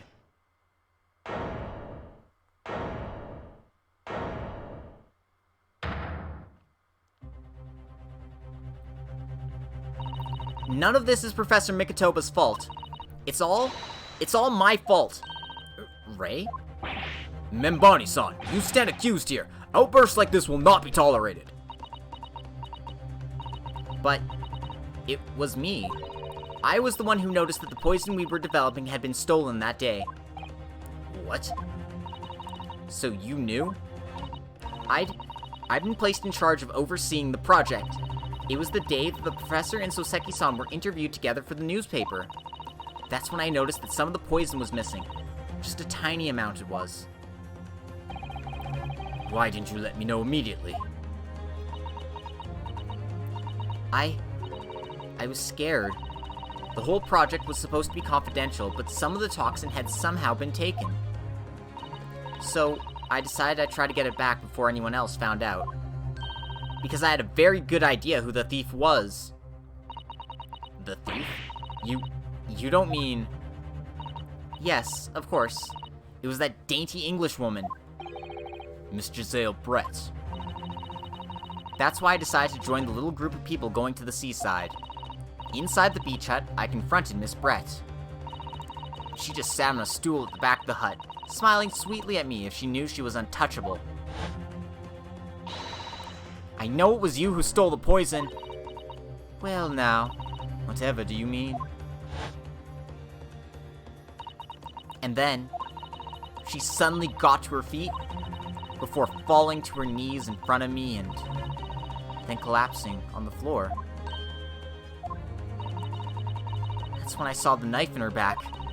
I couldn't understand what had just happened. And then, a moment later, I was seized with fear. The pupils of her eyes they'd shrunk to tiny pinpoints. I don't believe it. In other words, you realized that the victim was suffering from the effects of the stolen poison. My mind started racing. I hadn't seen anything past Miss Brett's lips while I had been with her. Which left only one possible way for the poison to have entered her body. On the blade of the knife in her back. And that train of thought was what spurred you to withdraw the blade? Yes. If the amount that had entered her bloodstream was small enough, she might still have a chance. That's what I'd hoped. Hold on, just give me 1 second here, guys.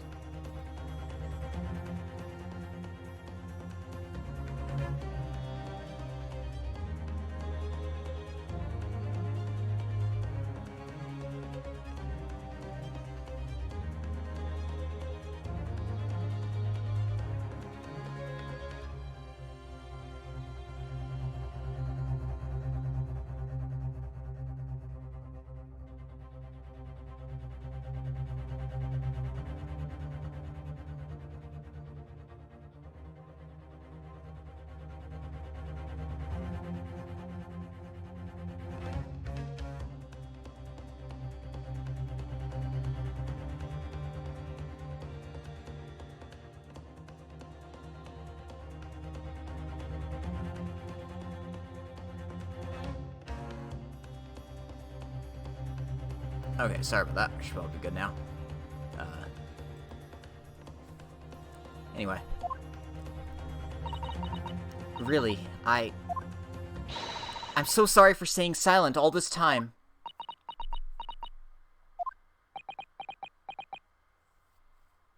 I take it that's a Nazi raid bot. That's kind of what I was feeling when I saw that, right? Tell you what, Sora. I'm promoting you. Once I figure out how to promote you properly.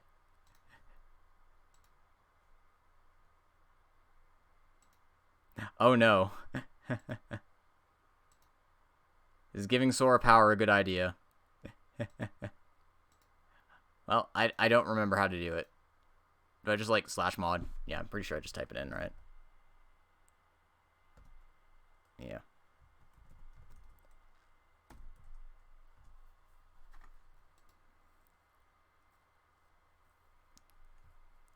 Alright, if anything happens, switch me over to emote mode, and I'll promptly pause the stream. So, yeah.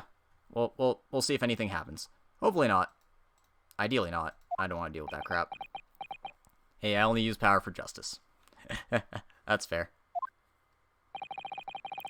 Your attempt to hide the truth of what happened is not something that can be overlooked. However, I have duly noted the courage with which you have confessed in the end. Thank you, Your Excellency. It's barely perceptible, but I do think the balance has shifted a little here, in this courtroom now. Objection! Your Excellency, do not be deceived. The victim just collapsed before your eyes, you say? Well, Membani-san, if that is the case, perhaps you could explain how Miss Brett came to be stabbed. Well, you have no answer because the simple truth is that you stabbed the victim motivated by revenge. Objection! But you have no conclusive evidence to prove that assertion, do you? Oh, I have evidence. It's very much conclusive. What's the prosecution counsel up to? It was brief, but he hesitated for a moment there. I'm almost sure of it. You will produce the aforementioned evidence at once, Prosecutor Ouchie. Perhaps some praise is due, young yokel student. What? I had imagined there would be no need for me to submit this evidence. But you brought this on yourself.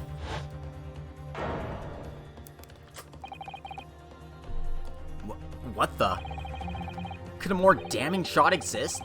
The cruelty in the air on that beach is almost palpable.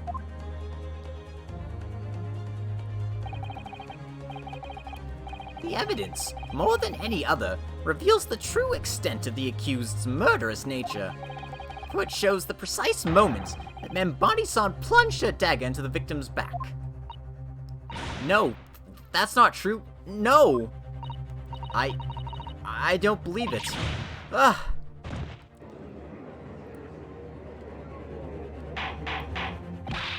Order! Order! Order! Counsel for the defense, was it you who was responsible for that shrill scream that just pierced my courtroom? Perhaps his voice is yet to break. These yokels are slow of mind and slow to mature. I'll show you who's slow to mature. Careful now. Susato is starting to show her face here. It's often said that a picture is worth 1,000 words, and here we have ample proof. The court will accept this extremely cognate photographic print as evidence. The incriminating photograph has been entered into the court record. I can't believe he's had a photograph like that up his sleeve the entire time. And why was he so hesitant to present it? Oh, I can't see her eyes.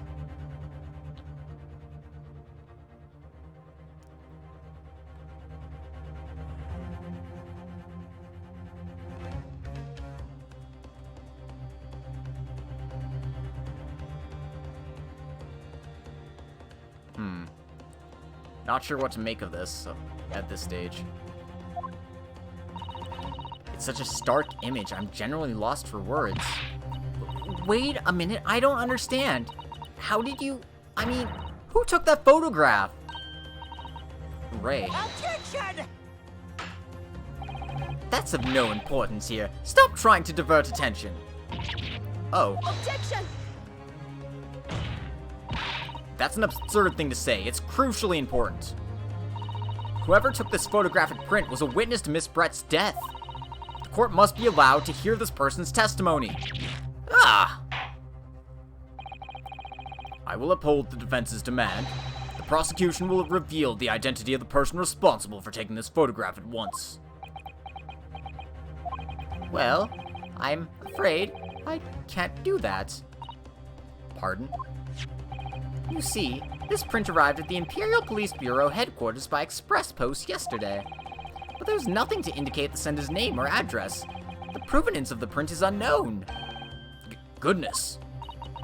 Are we to understand then, counsel, that in full knowledge of the fact that this photograph has the murkiest of origins, you nevertheless believe it fit for submission as evidence in the Supreme Court? When you first produced that print before, I noticed you hesitated for a brief moment. Because you knew that it wasn't completely reliable evidence, didn't you? Silence, you yokel student and blabbering professor! What matters is the blatant truth that this print so eloquently expresses.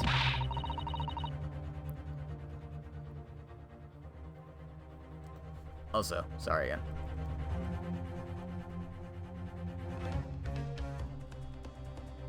Because I had that person show up as a follow before I started my stream. Like about 3 hours before I started, I was like, oh, there's a new follow on here. This looks like a bot. So, better safe than sorry. But the defendant had already admitted to pulling the blade from the wound. Clearly, this isn't the moment that the knife was plunged into the victim's back, but the moment it was withdrawn.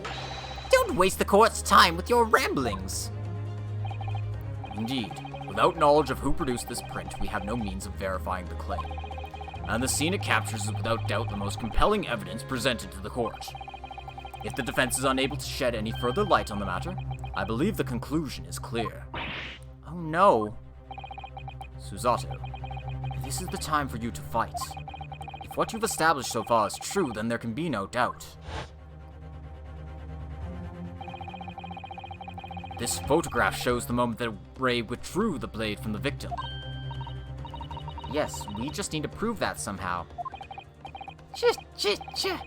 You'll have plenty of time to rue your defeat on the slow train back to the provinces. And to rue the day you came up against Takatsuchi Aochi in a court of law.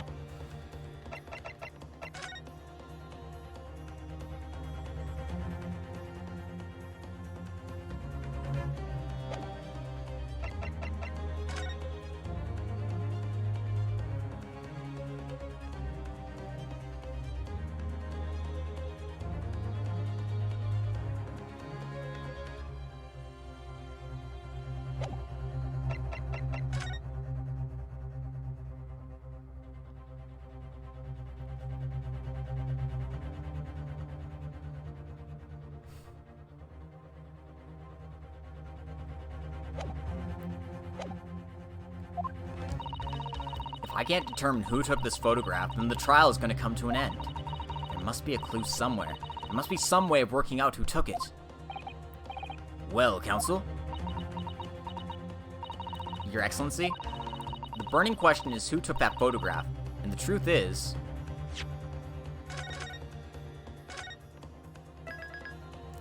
I don't know. But I might know somebody who does.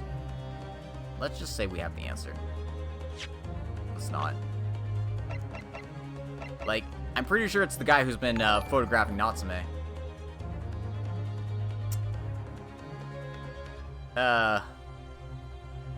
Sora, I guess we're putting you to work today. If I had my other mods on, they would be able to help me out with this, but unfortunately.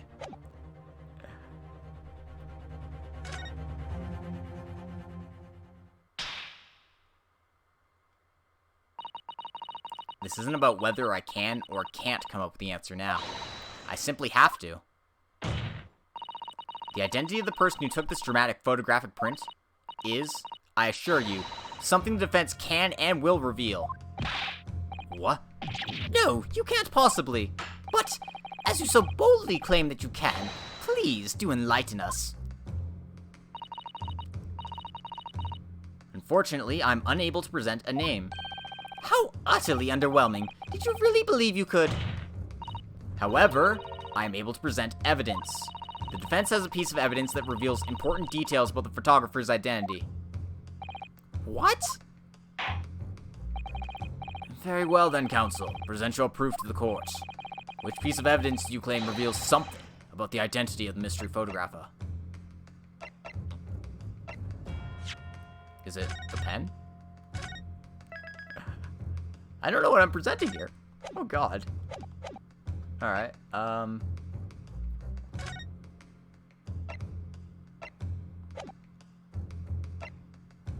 Take that!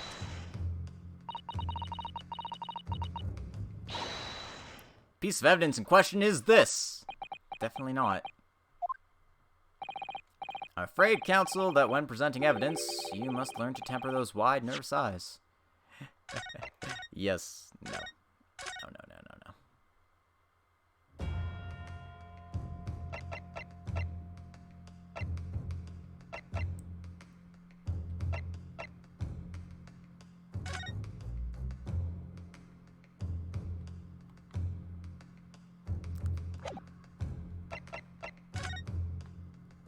There we go.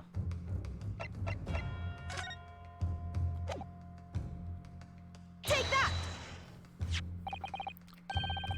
What is that? The newspaper again? Raucous England returnee tells all. It's not the headline that's relevant here, Your Excellency. It's the photograph. If you look at it closely, you'll notice that there are some white lines on the right-hand side. Ah, yes, indeed. They had already caught my eyes, it happens. Ha! What of it? A shadow of some kind, presumably, from the branches of a tree or the like. There are no trees growing inside my laboratory at the university, I can assure you. Now, if you look closely at this photograph,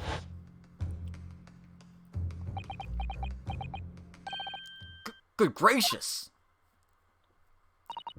Yes, exactly the same pattern of lines is present on this photograph, too. Objection!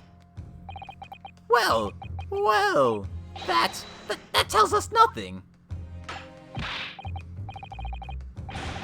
Oh, I'm dropping frames like crazy, fuck. Something's running to cause that? Yes.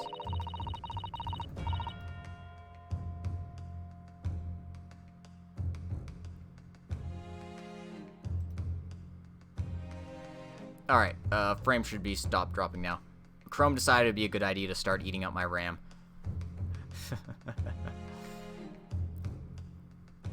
There wouldn't be any trees growing inside a hut at the beach, Council.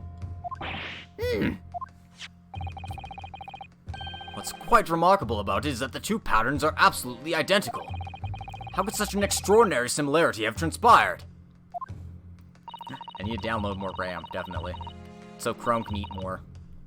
The curious matching pattern that appears on both photographic prints is a result of a camera defect. Obviously, it must be due to a problem with the camera used to take the photographs. With a photographic device! Yes, we can confidently say that the camera's lens must be scratched, and that the scratched lens caused unwanted lines to appear on every print taken with the device. In short, the two photographs under consideration here were taken with the same camera. But there must be hundreds of such camera devices here in the capital. It would be utterly impossible to identify the owner of this particular one. Objection! I think you're forgetting, Prosecutor Ouchie, that one of the photographs featured in a newspaper article. A newspaper? Ah! That's right. The author of that article is the mystery witness to this crime. What? What? Minimo. What the fuck was that?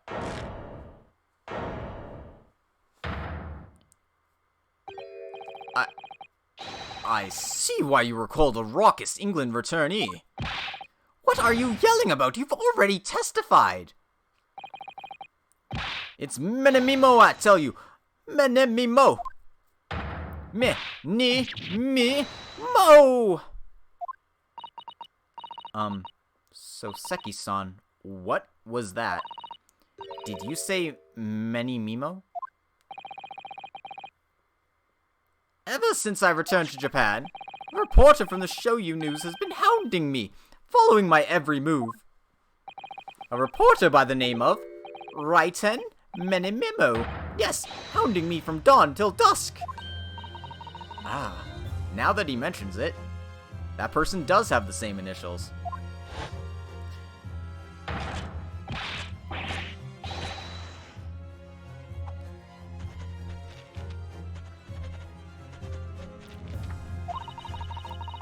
Could that same reporter be...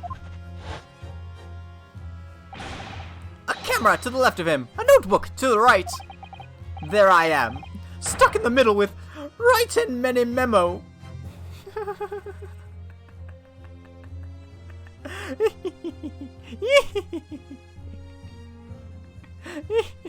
That's terrible, I hate it. So you're saying this picture was taken by Menimemo? Yes, my lord, your excellency, Esquire.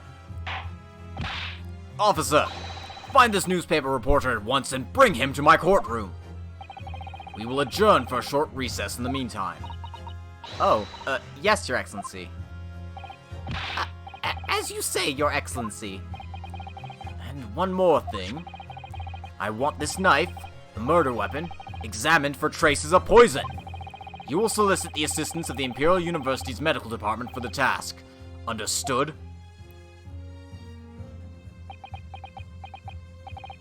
Meh. Menimemo.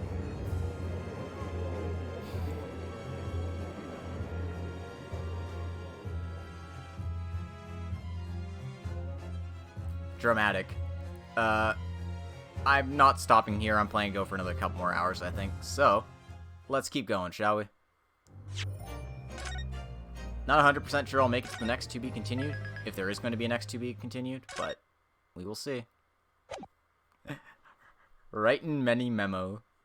It's adorable. 13th of August, 10:41 a.m. Supreme Court Adjudicator, Defendant's Antechamber number 3. I'm so sorry, Susato. I should have told you about the toxin. Ray. You have a strong sense of responsibility, I know. That's why you decide to shoulder the burden alone. No, that's not it at all. Oh, this case is way shorter than the first game's first case? Okay, I might be able to finish this in one go then. I was scared of my failure coming to light, that's all. So I hoped to retrieve the substance from the Englishwoman before anyone found out. Before the trial started, do you remember what you said, Susato? That you had no doubt in your mind about my innocence, that you'd stand by me to the last. I remember. And yet I didn't deserve your trust in me. I hid important details from you, Susato. I completely betrayed your faith in me. Hit me, Susato. I deserve it. No, in fact, throw me to the floor. No, that's too good for me as well. Drag me through the city streets. She's into some kinky shit, isn't she? I'm no better, you know. Oh. Even though in my heart I knew that you'd pulled the knife blade from Miss Brett's back, there was just a brief moment when, in my mind, I doubted you. Susato. I'm sorry. After I stood here and promised you that I'd stand by you and always be by your side, I betrayed your faith in me too. And as such, I failed you as a lawyer. Oh, no, no, no. I think this situation has taught both of you a valuable lesson. Placing your unbridled faith in another is no easy task. Yes, Father. That fact has certainly struck home. Which is why I can see more clearly now. So, Ray. Yes? Can you find it in your heart to forgive me?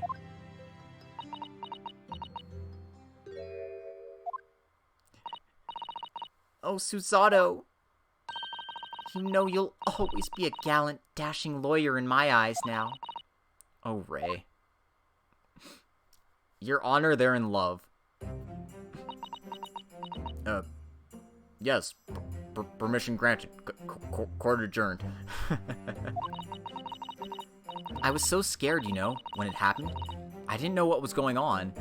She's gay for Susato, and I can't blame her. Who can? Who can, really? The English woman was sitting at the back of the hut, listening to what I was saying. I know it was you who stole the poison. Well, now, whatever do you mean? And then, a moment later, she suddenly got to her feet before collapsing on the floor in front of me with a knife in her back. It all happened right before my eyes. And you were the only people in the hut at the time? That's right, just Miss Brett and myself. There was no one else. So I just don't understand how she could have possibly been stabbed like that. Great mystery indeed. I still can't believe it happened. That's why I just couldn't bring myself to speak up. It'll be alright. However it happened, and whatever really went on by the sea that day, I promise you that I'm going to prove everything you said you saw is true. Spoken like a true Mikotoba. Now, I think we should discuss what's coming up in the trial, don't you? We don't have much time. We must make sure we have our facts in order. Yes, I expect the poison is going to come under close scrutiny in the upcoming proceedings. The police should hopefully have identified it on the blade by now. The trouble is, it's a completely new laboratory-synthesized blend of alkaloids. The police won't have any way of testing for it. Oh, I see. Yes, without this chemical reagent, it's impossible to detect the toxin. Chemical reagent? I sent a colleague of mine with some earlier to deliver to police headquarters. I think perhaps you should have some as well, though, just in case. Oh, man. We're gonna solve this using science and facts, and also logic, because I'm here too. What's the matter, Susato? You're suddenly very quiet. It's this newspaper article. Exclusive, deadly poison stolen from Yume Medical Research Laboratory. I'm wondering how the information got out, given that it was a government secret. It was all the Englishwoman's doing. What? It was when the professor and Soseki-san were being interviewed at the laboratory. That so-called English lady swanned in, and without any compunction said to Professor Mikotoba, "Oh, Professor, surely the old guest would love to hear about your work on that substance there." It put me in a very awkward position, to be frank. But Soseki-san's curiosity had been piqued, so I had little choice but to give him a cursory introduction. So then, Soseki-san knew about the poison? Yes, and it's highly likely that the reporter who was writing up the story about us would have caught a glimpse of the toxin too. This many memo-san. By the way, did that reporter join you all when you went to the beach? Oh, no, I don't remember the reporter being there. Indeed, he shouldn't have been. I very much doubt anyone would have wanted him there. Oh? A known criminal had been given permission by the authorities to bathe by the seaside. Soseki-san pointed out that inviting a reporter might be problematic, so the man was sent back to his office. Yet he obviously didn't go back. He secretly followed the party to the beach and took this very candid photograph. And then presumably he posted it, anonymously, to the police. Yes, that must be what happened. Counsel, we've just heard that the new witness is now ready to testify. The trial is about to resume. Please proceed into the courtroom at once. It's time to steel ourselves once again, then. Defense Attorney, Ryunosuke Naruhodo. Ryunosuke Naruhodo. Whenever I do Eugen's voice, I kind of just, like, break into whole, mumble. Ray's put her faith in me now and told me everything, so I can't let her down. I have to prove that what she's telling the court is true. I have to prove what really happened that day.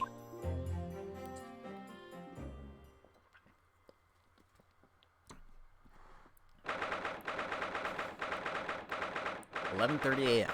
Supreme Court, Adjudicator, Courtroom Uno." Courtroom Ichi. Ho ho ho. I hereby call this court to order, as we reconvene to continue the trial of Ray Mambami. Prosecutor Ouchi, have you summoned the new witness? Before I address that question, Your Excellency, I have some very important news to share. Oh. What news?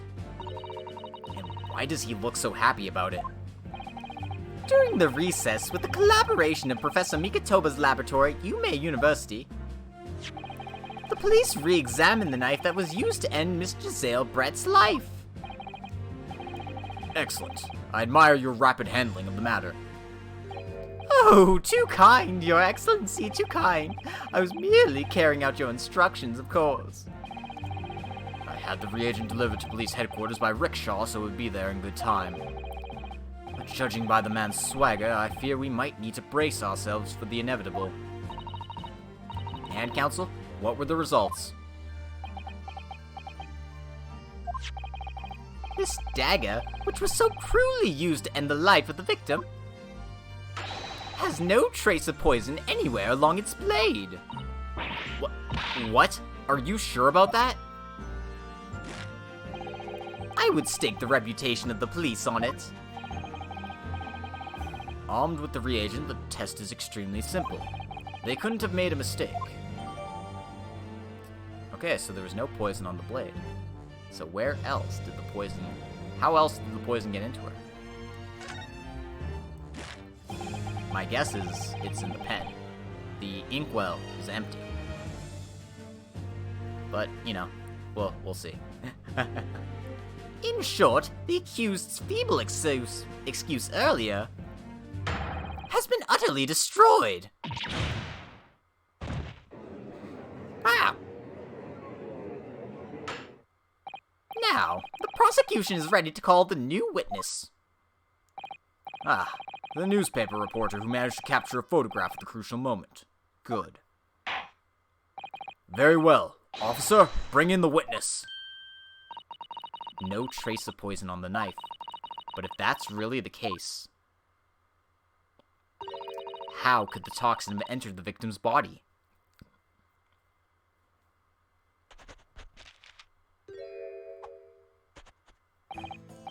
Witness, please state your name and occupation for the court. Writing many memo of the Shoyu News. I'm what people like to call it, journo. What's a journo, Father? Do you know? It's simply a contraction of journalist. I'm there when the news breaks, putting pen to paper to catch those scoops there in print the next morning. They don't call me the hero of the Herald for nothing. The nice guy of news. Oh, so, it was you who took this photograph, was it? Well, what have we here? I'm sorry? Oh, brace yourselves, people. Many memos senses a scoop in the offing.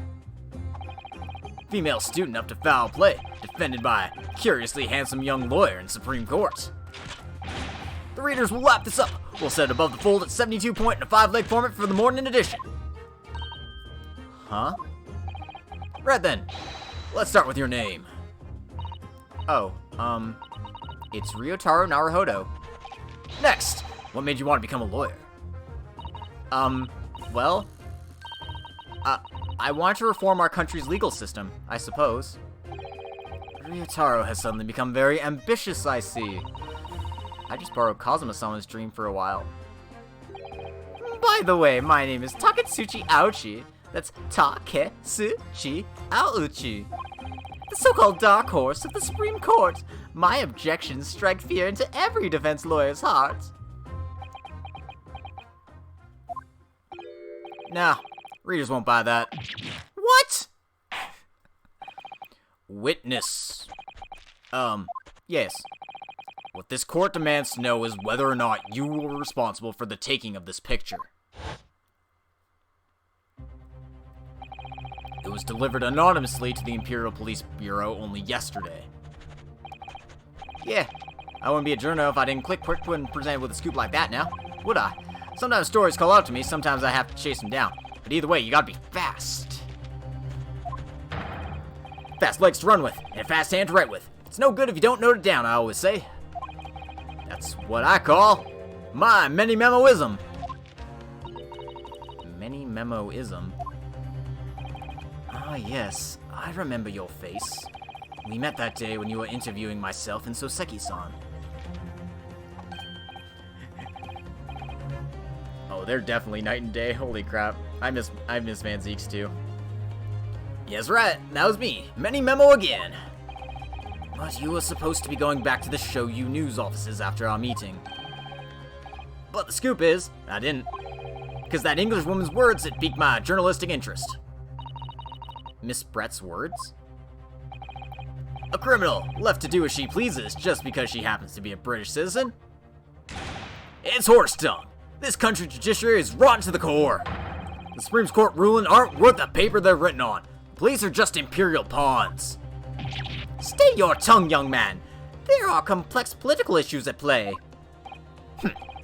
Well, anyway, I quickly jotted down those words she said in my memo pad. Are you ready? I'll read it out. It's all here. Right, here goes. I should like to go with everyone to see your country's coast. A serious criminal going on some junket? People need to know about this. That's why I decided to sneak after them. To get the woman's story, so I can hammer her in the press. Do you mean to say that you did indeed witness it firsthand? The grim scene portrayed in this photograph? Oh yes, I saw it with my very own journo eyes. From start to finish, through the viewfinder of my trusty camera. This guy's very excitable. Thank you, Memo-san. You will now give a formal testimony before the court. You will state exactly what it is you witnessed on the events surrounding Miss Brett's death.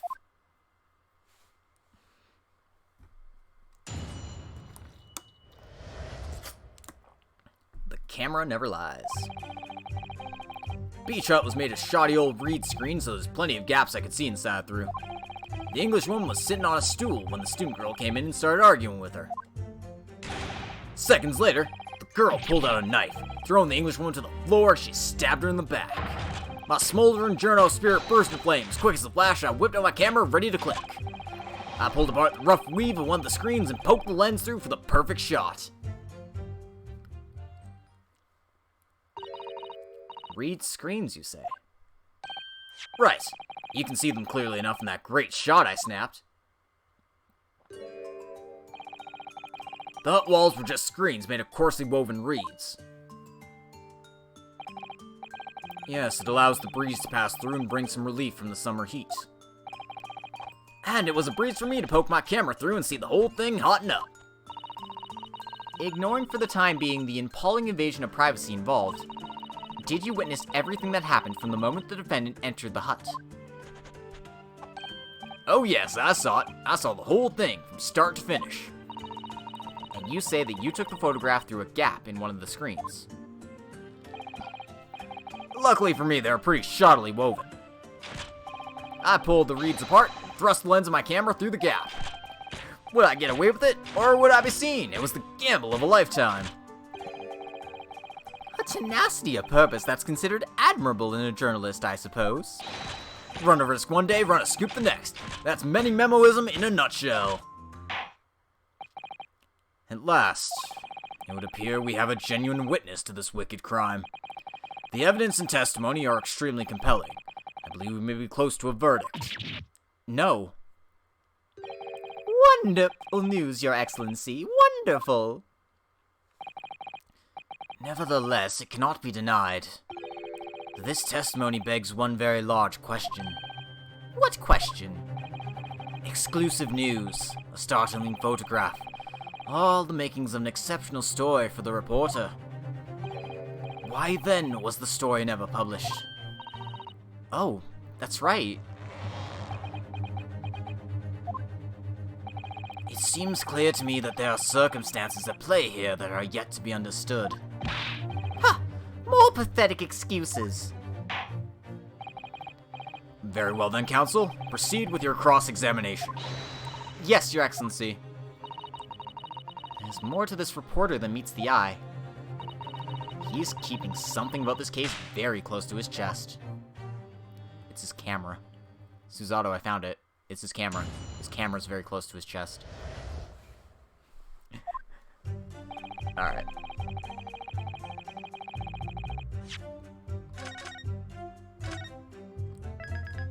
Let's make a save. Alright, let's get pressing. Hold it!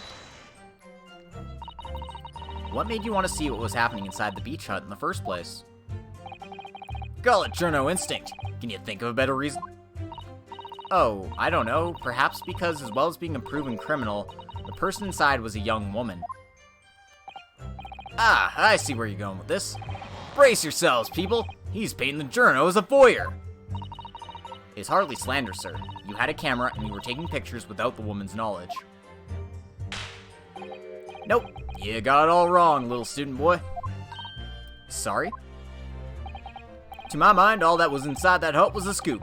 Nothing more, nothing less. Scoops know no gender, man or woman, it's all news. That's not even many-memoism, it's basic journalism. If only the courtroom was as indiscriminate. Right, so if that's all buttoned up, can we move on? Tell the court, then witness. What sight befell your eyes when you looked inside the hut?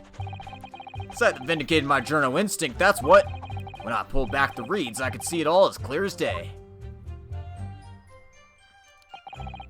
The English woman was sitting on a stool when the student girl came in and started arguing with her. Hold it! So you actually saw Manbami-san entering the hut. Yup, and she was raging like my journo spirit. And the argument you mentioned, what was that about exactly? You stole it, I didn't steal it, that kind of thing. Talking about the poison, I suppose. Student girl walked right up to the English woman and really started laying into her. I mean, if she laid into her anymore, there would have been eggs. The man should have been an author, his descriptive talent so wasted on journalism. The student's ranting fell on deaf ears, like a Japanese person listening to English for the first time. He really ought to work on his similes first, though, to be honest. Anyway, the point is, the woman in the dock was mightily angry. And her temper finally got the better of her, it seems. Oh dear me. Which was the climactic moment that I caught on film. Seconds later, the girl pulled out a knife, throwing the Englishwoman to the floor. She stabbed her in the back. Hold it! Do you swear before this court that you actually saw the precise moment when the stabbing took place? Ha! Precise moment. I didn't see just that. I saw the whole hellish scene play out from start to finish. I have here a simple plan of the beach hut. Perhaps you could use it to explain to the court exactly what you witnessed.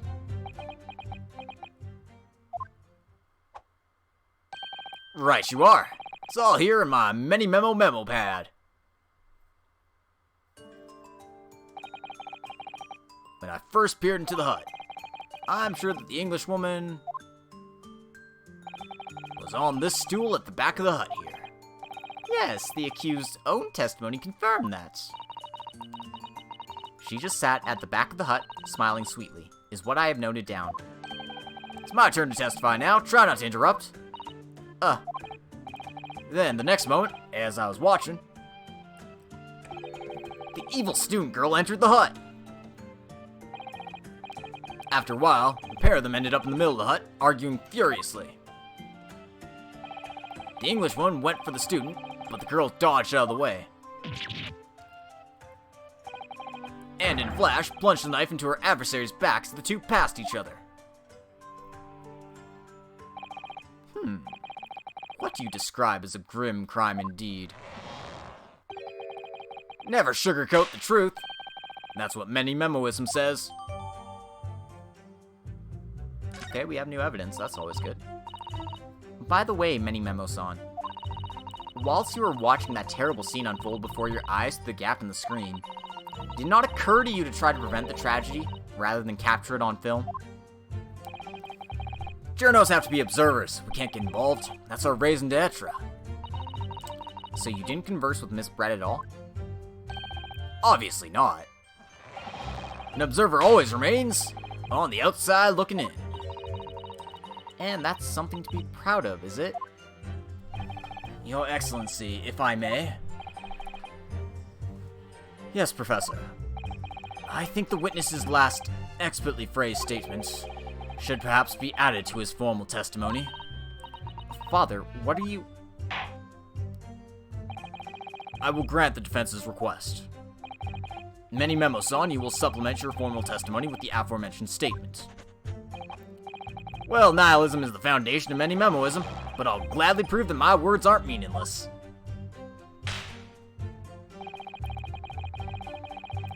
I never once set foot in the hut nor spoke with the Englishwoman. I was only there as an observer. Hold it!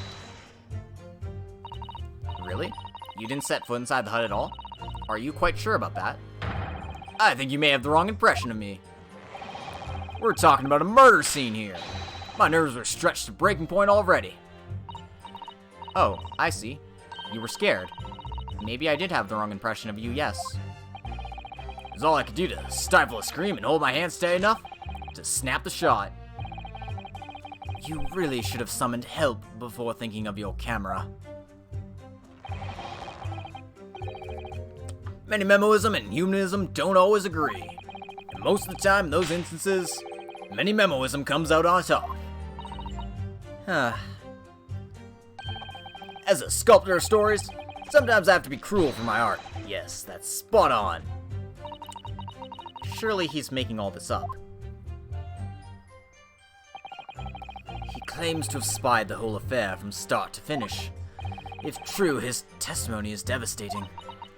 But it does seem as though he's holding something back, doesn't it?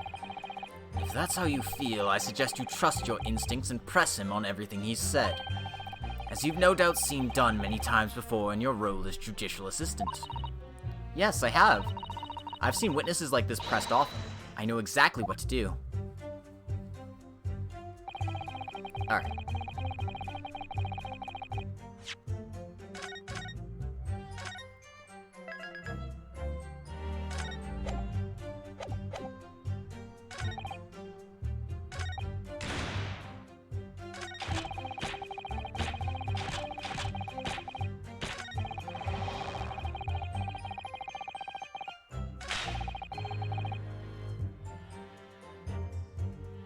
So, I think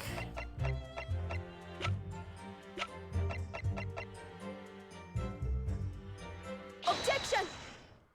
this is what we have to do. And it seems like I've been proven right, maybe. Many Memo-san, until now I've had a firm belief that newspapers are in the business of uncovering and publishing the truth. You're spot on there.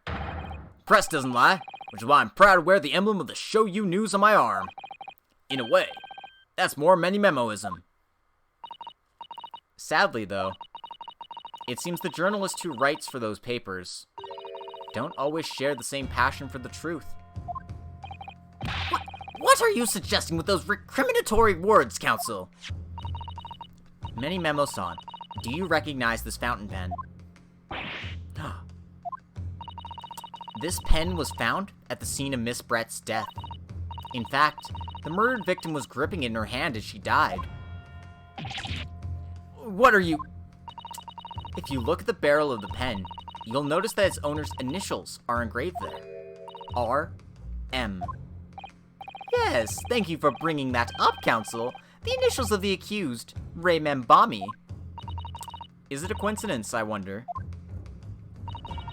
that your initials are also RM? No! Written many memo. RM. That's horse dung. Can't you see? One of the central tenets of many memoism is being a pencil user. And yet, as the court will clearly be able to see, on your right hand, there's a very obvious blue ink stain. It would appear that you must have rather carelessly left it somewhere recently. Your favorite fountain pen, that is. Horsey horse dung. Many Memo-san, is it not the case that before she died, you met with Giselle Brett in that beach hut? Objection! Why should we listen to this absurd nonsense? It's nothing but another excuse. Exactly. Show You News will stand behind me all the way. I deny everything. There must be as many people with the initials RM as there are stars in the night sky. The defense has neither the time nor the inclination to count every star in the sky. And there's no need anyway, because this pen has more to tell. Yes, there's another clue. A clue that undeniably proves who its owner really is. In that case, counsel, the defense will now show the court where this alleged clue lies. Of course, Your Excellency. The clue on this fountain pen that clearly reveals its owner's identity is...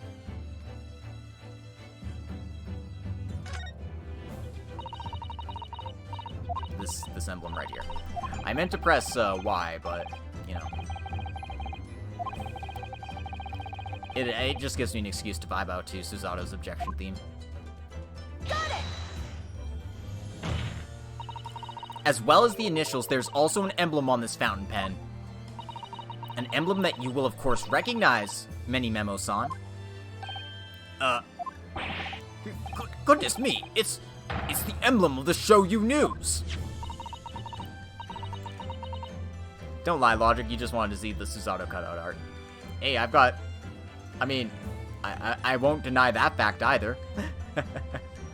It's good cutout art. In other words, the owner of this pen is an employee of the Show You News, whose initials are RM. Suddenly the stars in the night sky don't seem so numerous, do they? Well, Many Memo-san, how do you respond?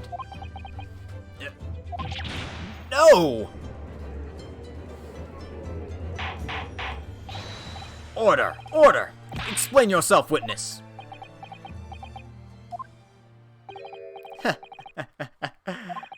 So, this is how the mighty Supreme Court works, huh?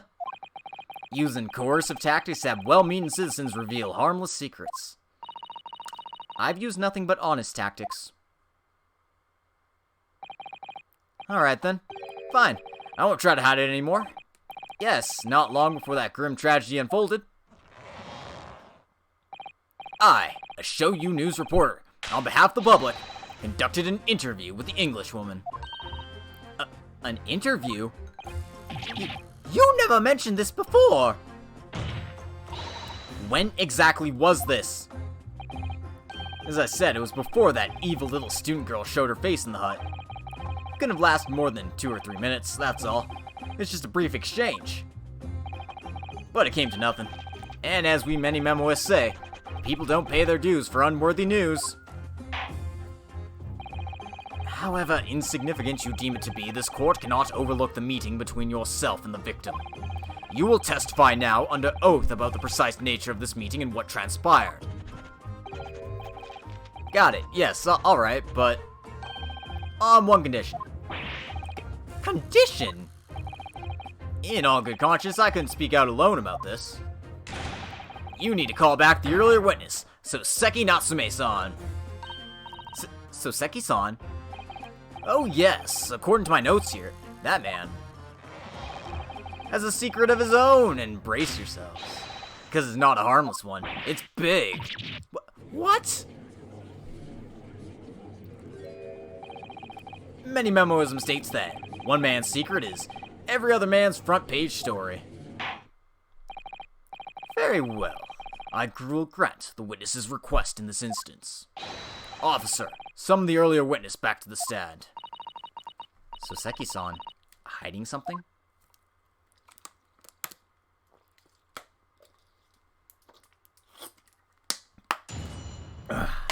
Hydration. Delicious. H2O. Good. The witness's secrets. I asked the Englishwoman for an interview, but she declined, so I left the house without making a fuss. Then, watching secretly from outside, I saw the woman being stabbed and the other witnesses come running. The detective realized that the victim still had a pulse, so he ran off to fetch help. That's when this writer man here asked the woman a very significant question. But he didn't say anything about that in his testimony, which is why many memoism demands I reveal it now. What? You mean to say the victim? The victim regained consciousness! And when she did, you decide to ask her a question! That's, true, yes. He did. And that's not all. The woman gave him a very definite answer. An answer that incriminates the accused. This is preposterous. Why am I only hearing about this now? Why didn't you mention this before, you yokel hack? It wasn't even a conversation. Yes, I did pose the withering English Rose a question. I don't deny it. But she could no longer speak. She was barely conscious even. Counsel for the defense, I expect a thorough cross-examination to be conducted here. The court must and will know the truth. Absolutely, Your Excellency. The reporter is claiming that Miss Brett implicated Ray somehow? What on earth could have happened in that hut?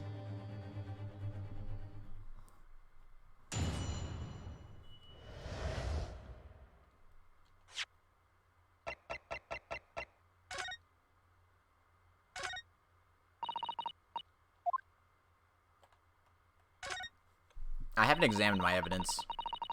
The label appears to be written in a foreign language that I don't know. It's German, so your knowledge of English is going to be of little help here, I'm afraid. Can you have just written medicine on it in Japanese? Then we'd all be able to read it. German is the international language of medicine, my dear.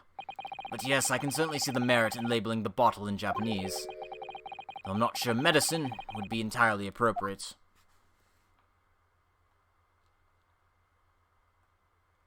Is that all I can do with this for now? I think so. So this is our murder weapon. Ah yes, this must be the victim's blood. Oh dear, blood is never a pretty sight, is it? I'm having to fight the urge to run it under a hot tap and get it clean. You've always been fastidious about cleanliness, haven't you? I think this is something else, Father. Holy fuck, really? Guys, please. Leave me alone.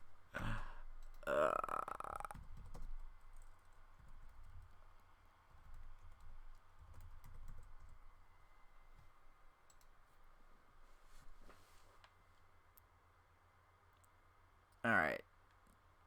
Typically, there's something else on these. The bots are here for Suzato. Yeah.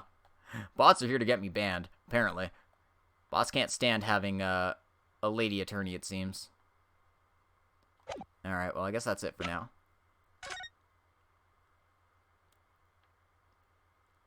And this is the supposed time of death. Okay. That's it for my new evidence, at least. I asked the Englishwoman for an interview, but she declined. Hold it! You asked her for an interview, you say? Well, of course I did. I wanted to ask her about the incident she was involved in at the end of last year. About the case in which Dr. John H. Wilson lost his life. That's not the way I phrased it. Many memoism calls for straight talking. Why'd you murder Dr. Wilson? Is how I put it to her. Yes, that sort of talking is as straight as a ruler. Ask every question as if you're asking for a menu in a restaurant, I say. It's the best way. The veteran at the paper taught me that. And how did Miss Brett answer? With one simple phrase. Mystery is a woman's charm. Woo, that told me. So I waltzed right out of there. Really? Something about that doesn't quite seem to fit together. Leave every room as if you're waltzing in a dance hall, I say. It's the best way. A veteran at the paper taught me that.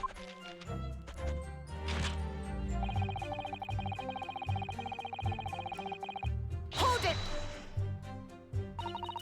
That was very persistent of you, considering that Miss Brett had just turned you away. Persistence wins the prize. Any memoist will tell you that. Let them think you left, then just when they lower their guard, that's when you swoop in for the scoop. And the fruits of your labor are all too apparent in this telling photograph. Though I'm sure the young yokel student would rather not be reminded of this damning evidence. Actually, it's thanks to that photograph we managed to identify this witness. And now that you found me, I'll tell you whatever you want to know. I got nothing to hide. I'm sure. Please, do go ahead, witness. The court is eager to hear what you have to say.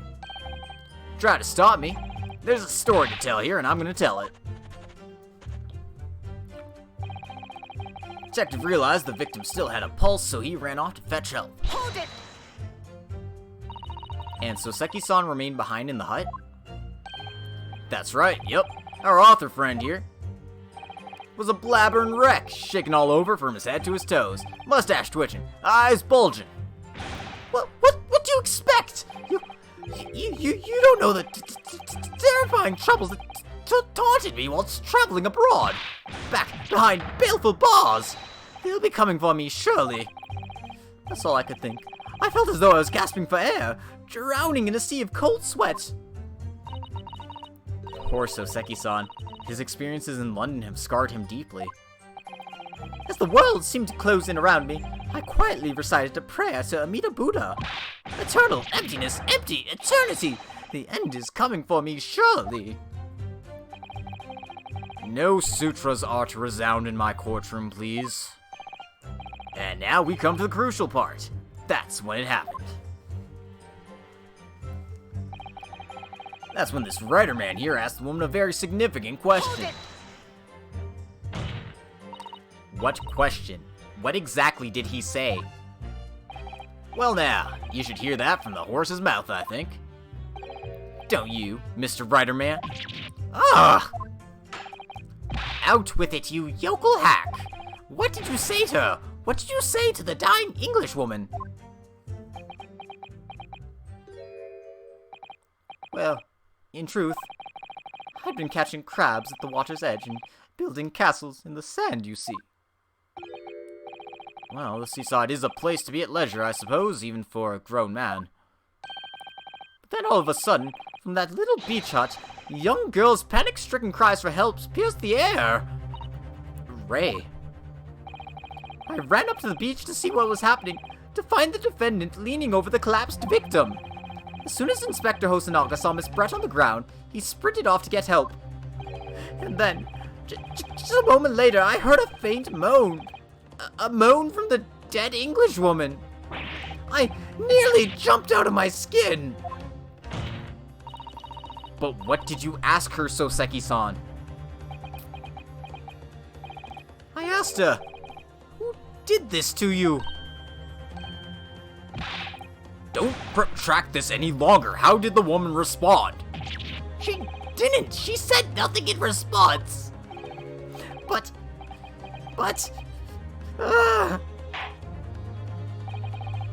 When in the stand, you will answer the questions asked of you unambiguously.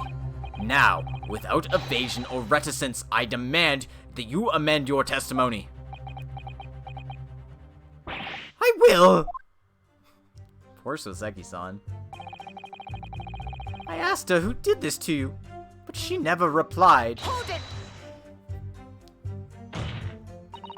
So you tried to find out who the culprit was. He who asks a question is a fool for a minute. He who does not remains a fool forever. And having been labeled a criminal twice during my time in Great Britain, I was quick to make up my mind. Wait, twice? Better to be a fool for a minute than remain a fool in prison forever. However, you've indicated that the victim failed to respond. Is that correct? I know why. I know why the Englishwoman said nothing. She was ignoring me because of my stupid mustache. Because I'm Japanese. Oh dear. So Seki-san has really developed a dislike for the English, it seems. Having read the report on his time in Great Britain, I can't say I'm surprised at his xenophobia. But the Englishwoman didn't ignore you at all. Did she, Mr. Riderman? Well, yes, alright, she did respond in a manner of speaking, I suppose. She just lifted a trembling finger and pointed in the direction of the defendant. Hold it! Miss Brett pointed a finger at the defendant? So Seki-san, is that really true? It's not easy to stand here and say this, but when we first entered the beach hut, the Englishwoman was sprawled on the floor before us, with the student girl standing on the far side of her. And when I asked, "Who did this to you?" the Englishwoman summoned her last ounce of strength to point a trembling finger at the back of the hut.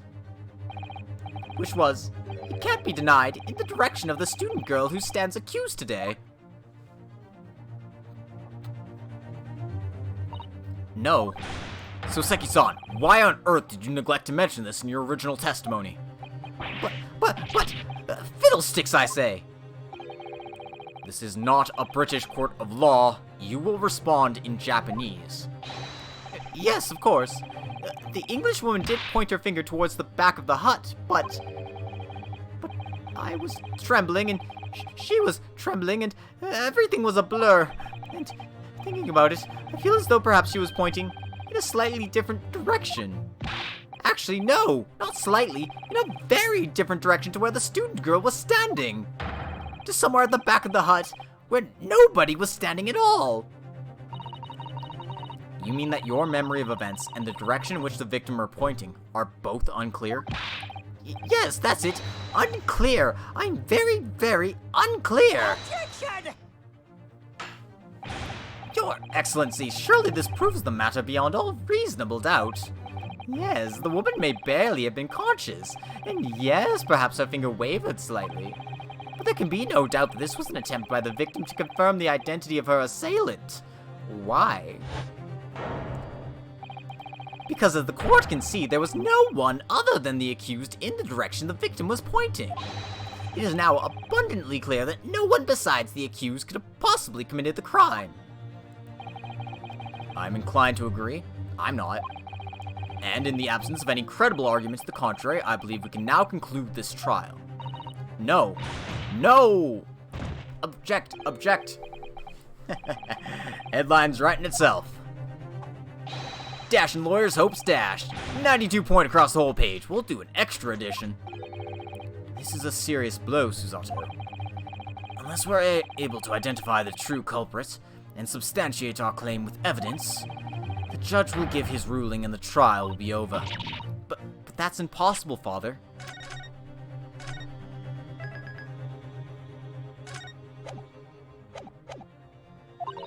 We don't even know how the crime was committed yet. Impossible though the task may seem, we have no choice. We must think back over everything we've learned thus far.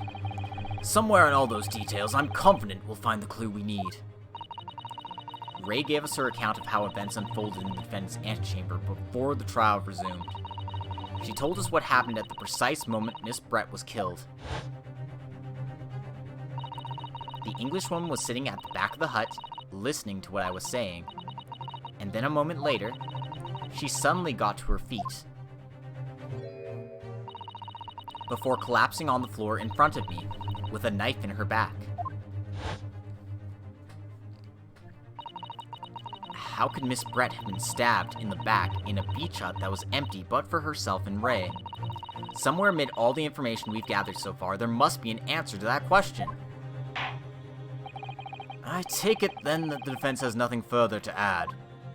So, the gallant yokel student's luck finally runs out. I can't say I'm surprised. In that case, I am ready to deliver my final verdict on this matter. This is a crucial turning point now. If I can't establish what really happened, it's over. Where was the real culprit hiding? And how did he or she stab the victim? Objection!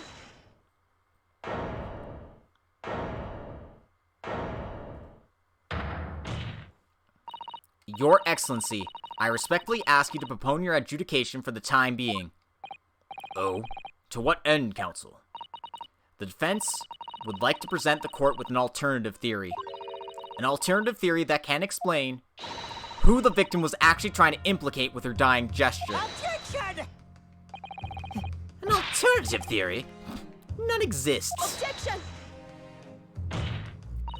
There was someone else present at the scene who could have committed this crime. What?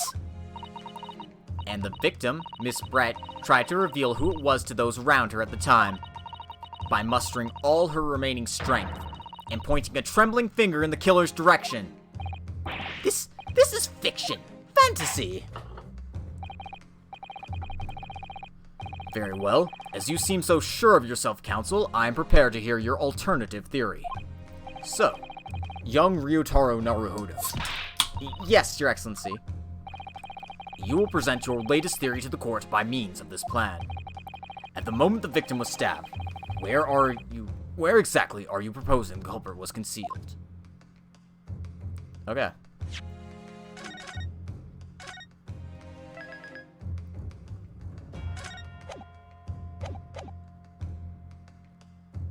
Take that!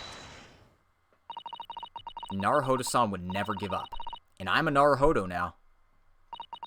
The true culprit who fatally stabbed Miss Brett was concealed in this location here.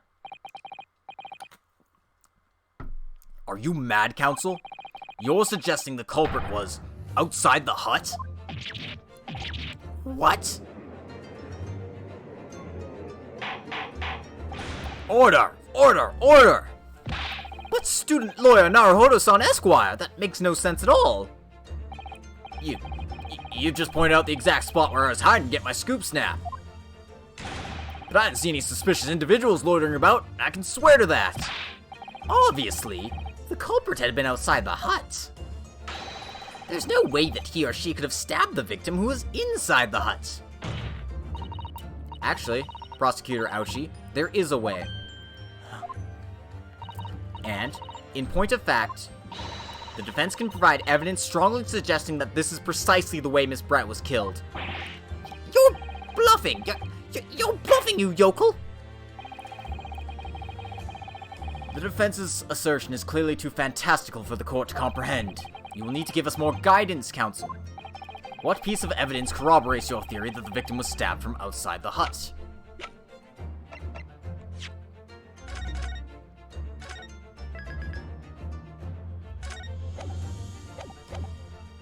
Take that! Well, I've presented it now, but I haven't the first idea why I chose this piece of evidence.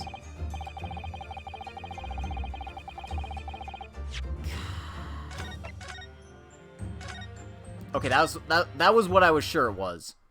Because, like, hey, no, fuck, I didn't want to present that again. No, stop. Bad. I was so sure about it, too. I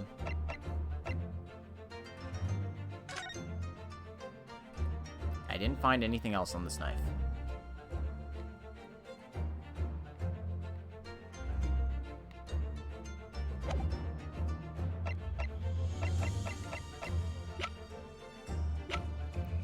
I mean, you could just take the strike and try again. I could.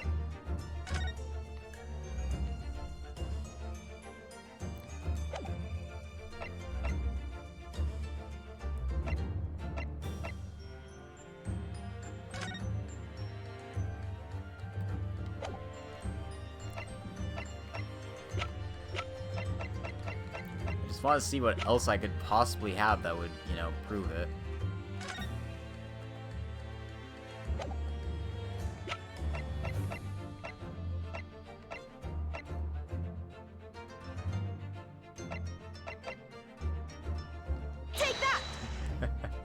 Screw it. I'll take the strike and try it again.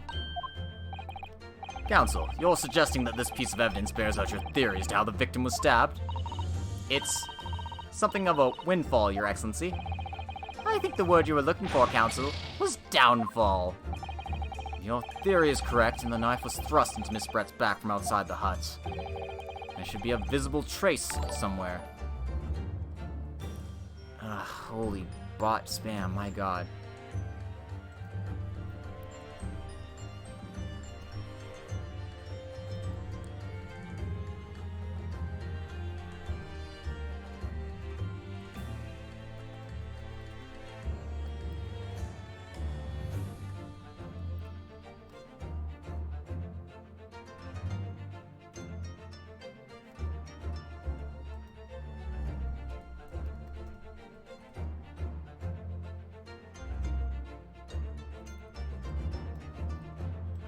Okay, well,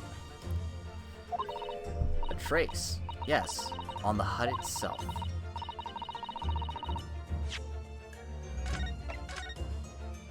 Well, I'm getting rid of my strike.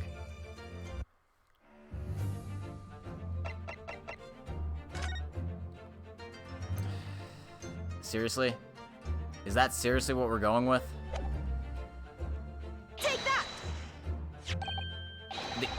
The original photographic print of the crime scene. Yes, it's clearly visible in this print. The trace of the fatal thrust that was delivered from outside the beach hut.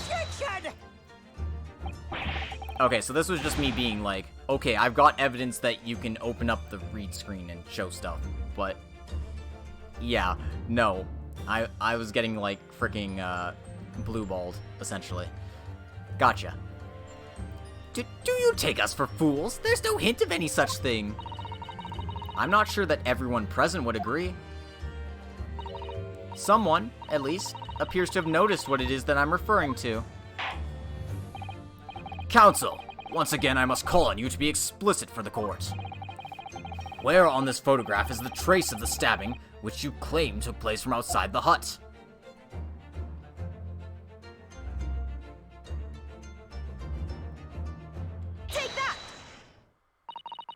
Look closely just here. In the screen at the back of the hut, you can see the effects of a blade having been forced through the reeds. No! I can't see any such thing. It's true that the hut in question had 4 walls as you'd expect.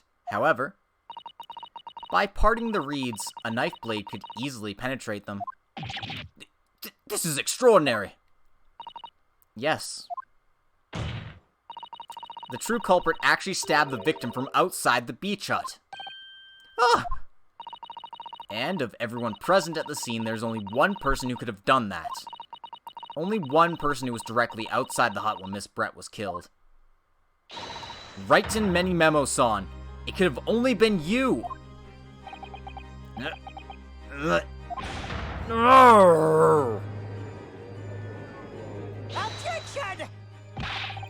This preposterous idea leaves me almost speechless. Just look at the photograph again. The victim lies almost exactly in the center of the beach hut, does she not? Are we to assume, as part of this farcical scenario, that the assailant was a knife thrower? Objection! No, of course not. We're not? If you recall the testimony of the defendant about the events just before the victim's death, inside the beach hut, I confronted Miss Brett, but she just sat on a stool at the back of the hut, smiling sweetly at me as if she knew she was untouchable. A stool? Have another look at the photograph. The slit in the read screen would align perfectly with the back of a person who was sitting on that stool. My word!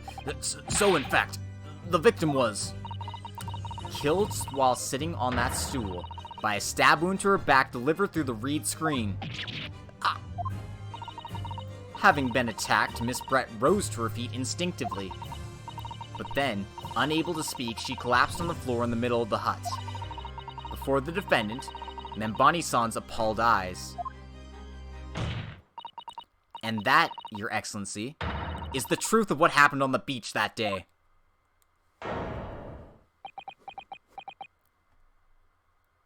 Man, you think she'd be recognized with just the notebook?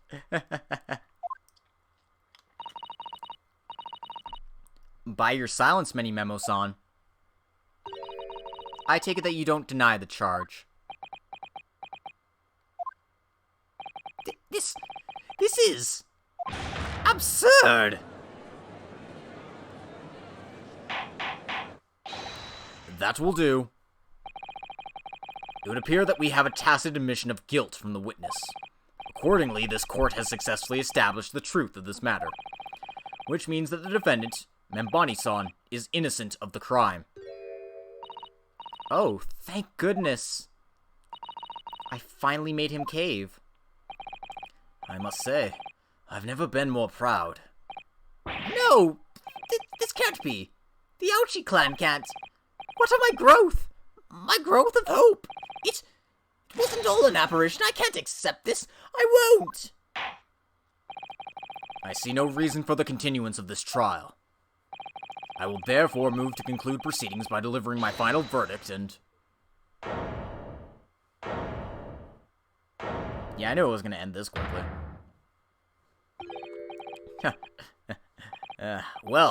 This is all very convenient. This is how the highest court in our mighty empire delivers justice, is it? Suppressing well-meaning citizens' freedom to speak and holy crap, branding them as criminals. But we've established that the victim was stabbed from outside the hut through the reed screen walls. And no one but you was in place at the time to have his hand on the hilt of the blade. It's a perfectly logical deduction. So, your argument hinges on the location of whoever stabbed the Englishwoman, does it? Well, it seems a little irrelevant now. Irrelevant? Where she was stabbed, how she was stabbed, doesn't matter.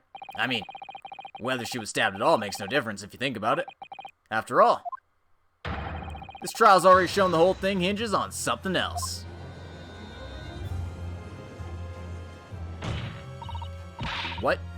What are you talking about? Brace yourself, little man. I'm talking about the fact that everything's changed.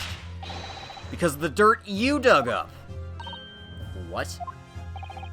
Enough obscurity. Explain yourself, witness. What's to explain? I'm talking about the poison, of course. The poison? Let's ask the professor for a comment on the situation, shall we? I understand that a deadly poison you were developing was stolen from your laboratory, correct? And it's been shown that this poison was administered to the victim, Miss Brett. Is that right? That is correct. The unusual constriction of the victim's pupils are a sure sign that this particular poison was used. I see. So, presumably, that means that the victim already had the poison in her body before she was stabbed? Oh. Given that her pupils were clearly constricted, it seems highly likely, yes. If she had been dead already, the poison could not have circulated in her blood.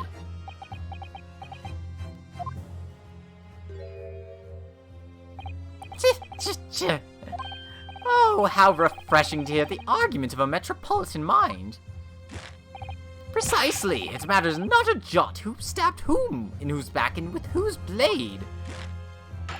Because, quite simply, the Englishwoman's life was taken not by the knife, but by the poison. Objection! But that can be explained by the poison being on the blade, as I already... Objection! Forgotten already, have we, yokel?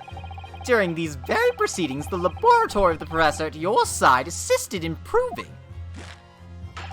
that the blade of the weapon used to attack the victim had no trace of poison on it whatsoever.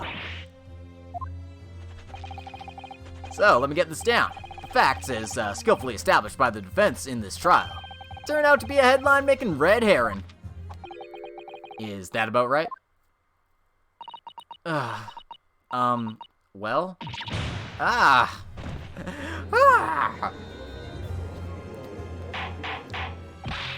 Order! But where does this leave us? How, in that case, did the poison enter the victim's body? There's an undeniably obvious answer to that. The lady most likely imbibed it. You mean she drank it? Have another look at the photograph here. As you can see, a bottle of carbonated water and a glass had been knocked onto the sandy floor of the beach hut. The poison could have been slipped into either. So someone made Miss Brett drink it?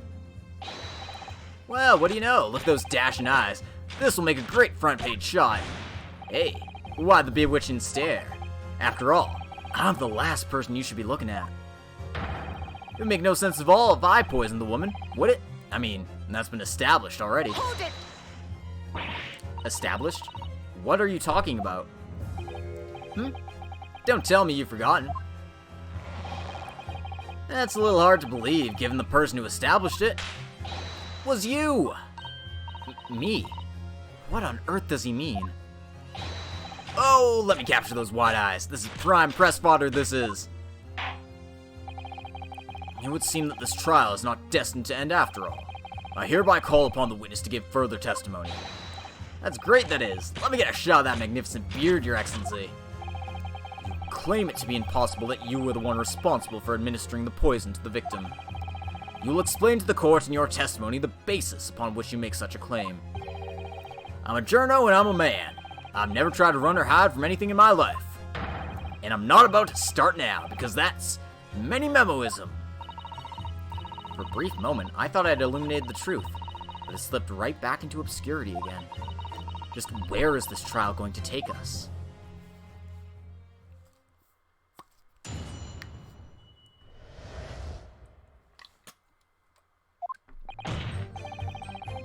Oh yeah, I stabbed the Englishwoman, and it's that very fact that proves I'm innocent. Because why would I bother to stab the woman if I'd already poisoned her? When I heard the student girl and that pompous English murderer arguing, got my goat. If the courts weren't gonna punish Brett for what she did, someone else would have to see justice done.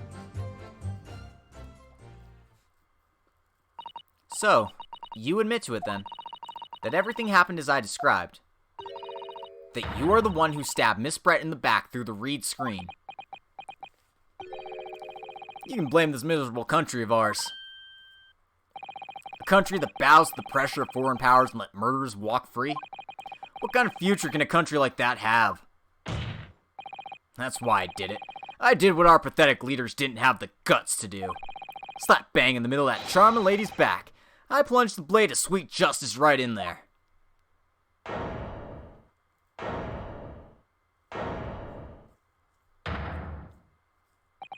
As someone who spends his life seeing that the truth is told, I feel really, really awful about giving false information in my testimony before. But as it turns out, there was somebody else who had it in for the victim and got to her before me. That's right, you guessed it. That pretty little student girl. Now there's a woman after my own heart. You're implicating Ray again. She's the one who gave the poison to the Englishwoman and ended her pitiful existence. And suddenly, snap! This journo here is off the hook. The argument is sound, certainly. If the witness had administered the poison himself, he needed only have waited for it to take effect. My attempted murder means I didn't murder her, so I'm innocent. Hey, I mean, right? It's fucked up if true, though. Subsequently, stabbing the victim in the back would have been entirely nonsensical. And therefore, this reporter had nothing to do with the poisoning. Yes, it's all quite logical. That's right, it is. Logical and true. I'm glad you've all seen the lights. Justice at last. This is unbelievable. And after I'd made so much progress in proving his guilt, is he going to get away with it now?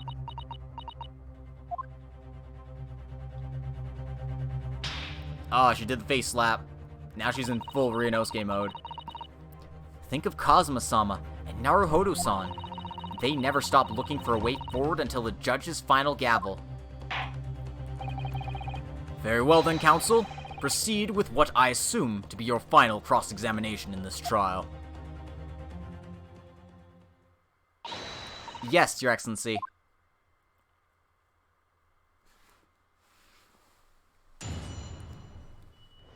Alright. Let's cross blades one last time. Hold it! So, you do admit that you had murderous intentions towards Miss Brett, then? Heh. Woman's very existence offended my sense of justice. Your sense of... He's claiming some sort of righteous indignation? She was pure evil. Cold-blooded killer who committed murder right here on our Empire's soil. But did our good-for-nothing government do anything? Not a chance. So I had to step in. Fly the flag of justice. Put things right for the people. Yes, it was my civic duty. That's what drove me to do it. So, in summary, murderous intentions, then. Whatever you want to call it, the point is this. That Englishwoman was a blight. So I had to do what was right. For society. Yet a real wrong was done by the student girl in the dock. A crime for which she must pay. Obviously, because the poisoning was nothing to do with me at all. God. 'Cause why would I bother to stab the woman if I already poisoned her? Hold it! So you still maintain that you didn't give the poison to the victim? Obviously, that'd be like putting a belt on your trousers when you were already wearing braces like these. The accused administered the poison, following which this witness stabbed the victim. An unforgivable act, certainly, but not one of murder. That crime rests on the accused's shoulders. That is how the law works, you see, yokel. Who knows, you may even learn something here today. 2 consecutive attempts on her life in the space of minutes. Quite a day for the victim. Do something that evil and you got it coming. That's how the law works. The law of reckoning. That's not the kind of law this court upholds. You will reiterate why you were compelled to stab the victim then, witness. When I heard the student girl and that pompous English murderer arguing, it got my goat. Hold it! What exactly were they arguing about? But what happened in that restaurant 9 months ago, that's what. The student girl was laying into the Englishwoman for killing her beloved mentor, Dr. Wilson. Yes, John H. Wilson. A professor of medicine, invited here from England by Professor Mikotoba, no less. Right, but the Englishwoman just jeered. Well, that's not what they were arguing about according to our defendant. Her case was to be heard by the British Consular Court in Shanghai. However, there's little doubt that she would simply have been acquitted and sent back to her homeland a free woman. Oh my god. Fuck me.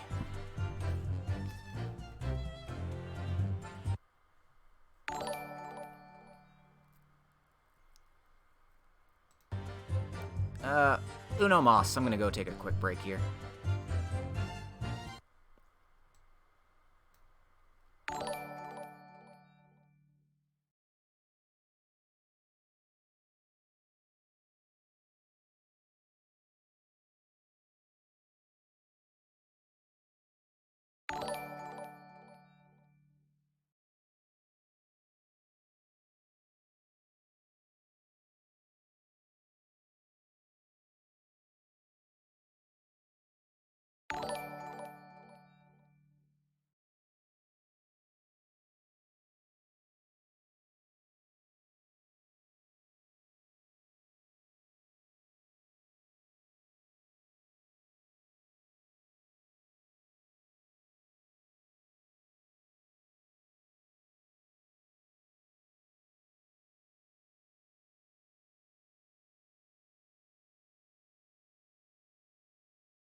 Okay, I'm back.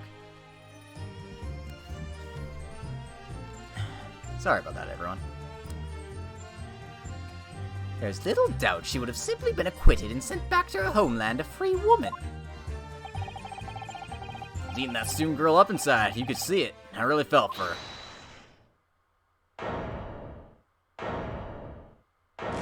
Oh? I can't stand here and listen to this tripe. Ray. Young girl, you stand accused here. You can't just blurt out whenever you feel like it. No, you can't. Sorry, but I'm in the middle of some very important testimony here. Just keep quiet and listen. But this awful man is making all this up. Susato, please, you have to make them listen. Return to the dock at once, Membani-san. We are in the middle of a cross-examination. Hold it! Your Excellency, please, I implore you. That journalist is clearly not a trustworthy witness. Exactly. He's a filthy, rotten, black-hearted, bigoted, dirty, great, peeping Tom. Whoa. Take it easy there. Please. I really think the court should hear what the defendant has to say. Your Excellency, I see no need whatsoever to entertain the accused's remarks. I will grant the request of the defense. But, Your Excellency! This is likely to be the final cross-examination of these proceedings. As such, I believe it would be ill-advised to stifle the defendant's obvious concerns. So, whilst recognizing that this contravenes regular protocol, I hereby call upon the defendant to speak. Oh. Thank you so much, Your Excellency.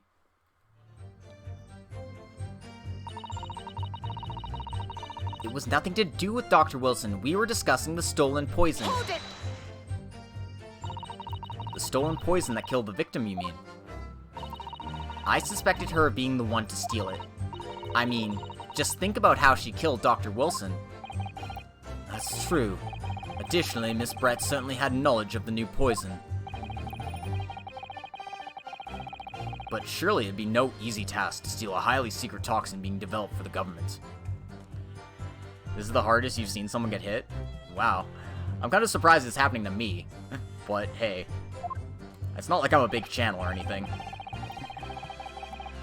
Indeed, all visitors to the laboratory are thoroughly searched when they leave. Even if a thief managed to avoid being seen by myself or a colleague, getting the poison out would be very difficult. That's true. I pestered Professor Mikotoba until he agreed to show me the poison when I visited his laboratory. But as I left, I was searched from top to tail. Miss Brett rather bluntly revealed the existence of the toxin we'd been developing, you see. And since Soseki-san expressed such an interest in it, I felt unable to refuse. Obviously, I gave nothing away other than the fact that it was an extremely potent substance. I'm very ashamed of myself. It's just that I've had a singularly terrible experience with a deadly poison. I wanted to look my old enemy in the eye. Surely you can understand that. To find out if my suspicions were true, I confronted Miss Brett about the poison. I told her if there was to be an incident involving it somehow, it wouldn't just be the university. The military would be dragged into it. The whole government even. It would be a complete disaster. And how did Miss Brett respond to your concerns? She just curled those beautiful lips of hers and said she didn't know the first thing about it. In English, actually. Ah, yes. Memo-san, one small question if you don't mind. I do mind. Can't you see I'm busy? Clearly, you were outside the beach hut listening in whilst the defendant and Miss Brett were conversing. Presumably, then, it was you who wrote this article about what you'd heard. Exclusive. Deadly poison stolen from Yume Medical Research Laboratory. The story was published in this morning's edition of Shoyu News. The details are too accurate for it to have been written by anyone else. Sorry, don't know what you're talking about. Yes, look at this. The entire article is almost what I said to Miss Brett, word for word. Well, Memo-san? As a journo, and as a citizen of a free country, I don't have to reveal my sources. That's a founding principle of Memoism. Father's clearly right about this. That reporter did write that article. and he based it on what he overheard from outside the hut.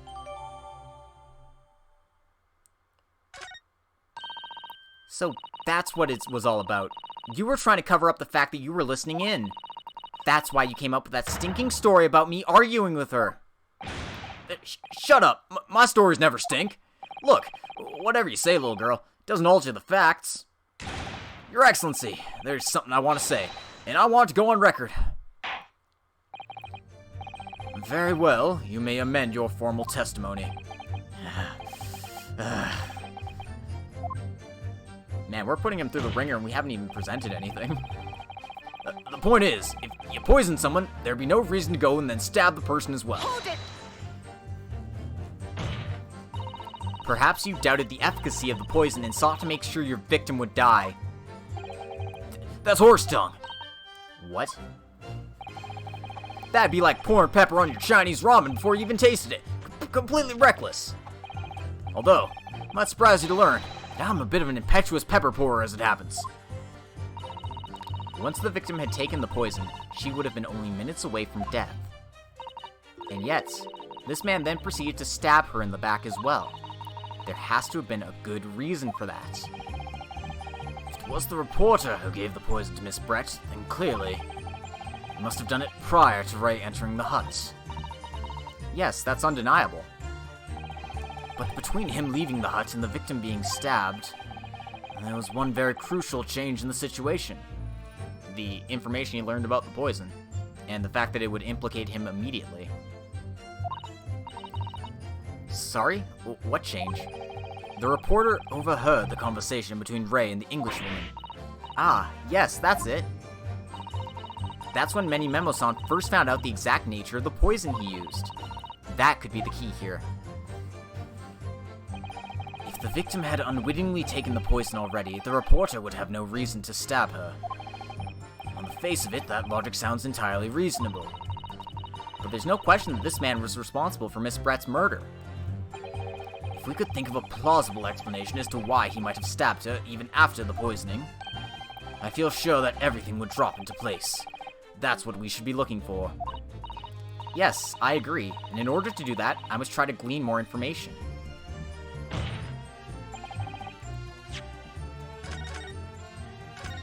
Okay, Crimson raises a good point, but can we prove that he stole the poison? As a matter of fact, we can, we're just not able to yet. Because if you look in our handy-dandy court record here, we have a chemical reagent to test new poison, and we have the method in which the poison was administered.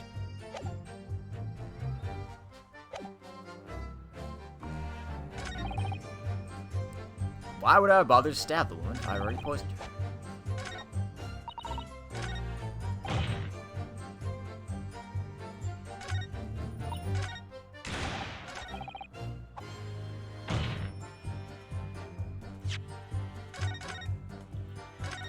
Alright, so I think what I need to do is present the new thing. I'm not sure if I'm supposed to present it to Statement 2 or 5, because they're both saying pretty much the same thing. I feel very uncomfortable about this. I'm sure I'm going to get it wrong first time, but let's go ahead and just say, hey. Objection! Well, I can think of one reason. What? What? But before I explain, I'd like you to confirm something for the court. Did you glean all the information for this newspaper article from what you overheard outside the hut? Of course he did! There can be no question of that! After all, when we were all in the laboratory together, all we were told is that was a terrible toxin. And there's one more important fact to consider. According to the witness, Membani-san's verbal attack against the victim began as soon as she entered the hut.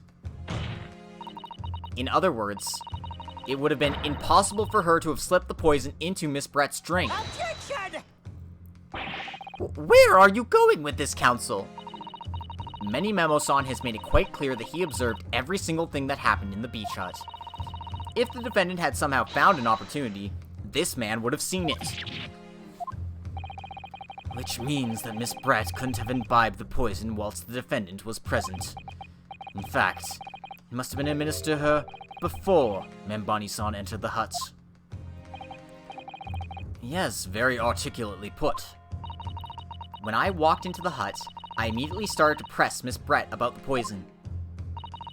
At which point, Many Memo-san overheard some very worrying information. Worrying information? What worrying information? The information which he subsequently included in his newspaper article, namely, that the poison was being developed in strict secrecy, and that it couldn't be readily obtained. Absolutely. In fact, that's quite an understatement. The only possible place it could come from is my lab. And furthermore, anyone afflicted by the poison would exhibit telltale signs in death. The extreme constriction of the pupils. Yes, it's quite stark when you see it. There are other poisons that show similar symptoms, but not among new substances that are undetectable. In other words, it would be clear that the victim's life had been ended by the use of this particular poison, which would reduce the number of suspects to only a handful of people. Everyone in my laboratory is aware of the unique properties of the toxin we've been developing. None of them would be foolish enough to attempt to use it for some nefarious deed. And Bonnie-san being no exception. Therefore, we can conclude that whoever administered this unique poison to the victim was a lay person, unaware of its telltale properties.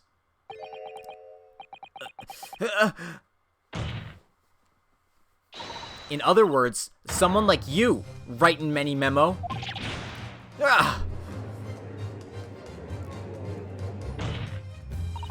It was you who stole the poison from the laboratory that day, and it was you who administered it to the unwitting victim.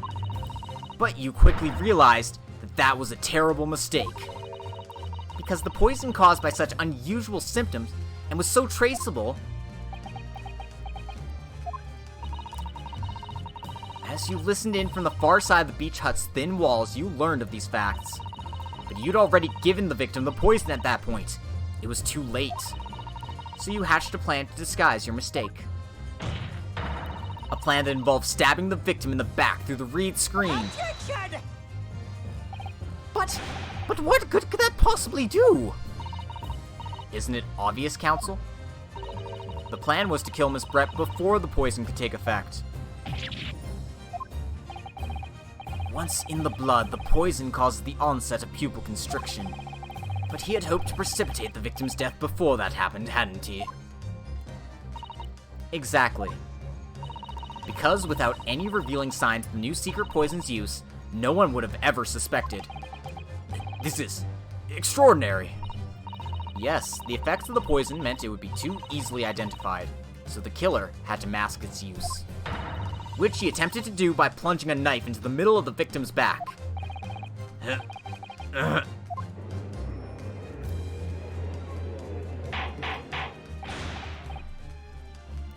Order! Order! Order! The argument presented is sound. The court is satisfied that it warrants consideration. Does the prosecution have a counter-argument it wishes to put forward? Well, there are a number of... yes, I counter completely. Objection! The prosecution's evasive response clearly shows that in much the same way as he nurtures the remnants of his top knot, he is clinging to lost hope. Lost hope? Susato, damn, you are merciless. Hold it.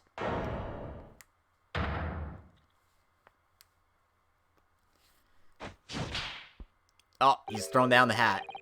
Ugh, you pathetic, useless, fallen samurai! Fallen? Who are you calling fallen? My burgeoning growth's on the rise. I don't need a counter-argument. What? What are you talking about? It should be blatantly obvious. I stole the poison, you say? Gave it to the victim, you say? Stabbed her, you say? Lots of fine theories. But I don't need a counter-argument, because you don't have an argument yourself. Where's your evidence? Hold on.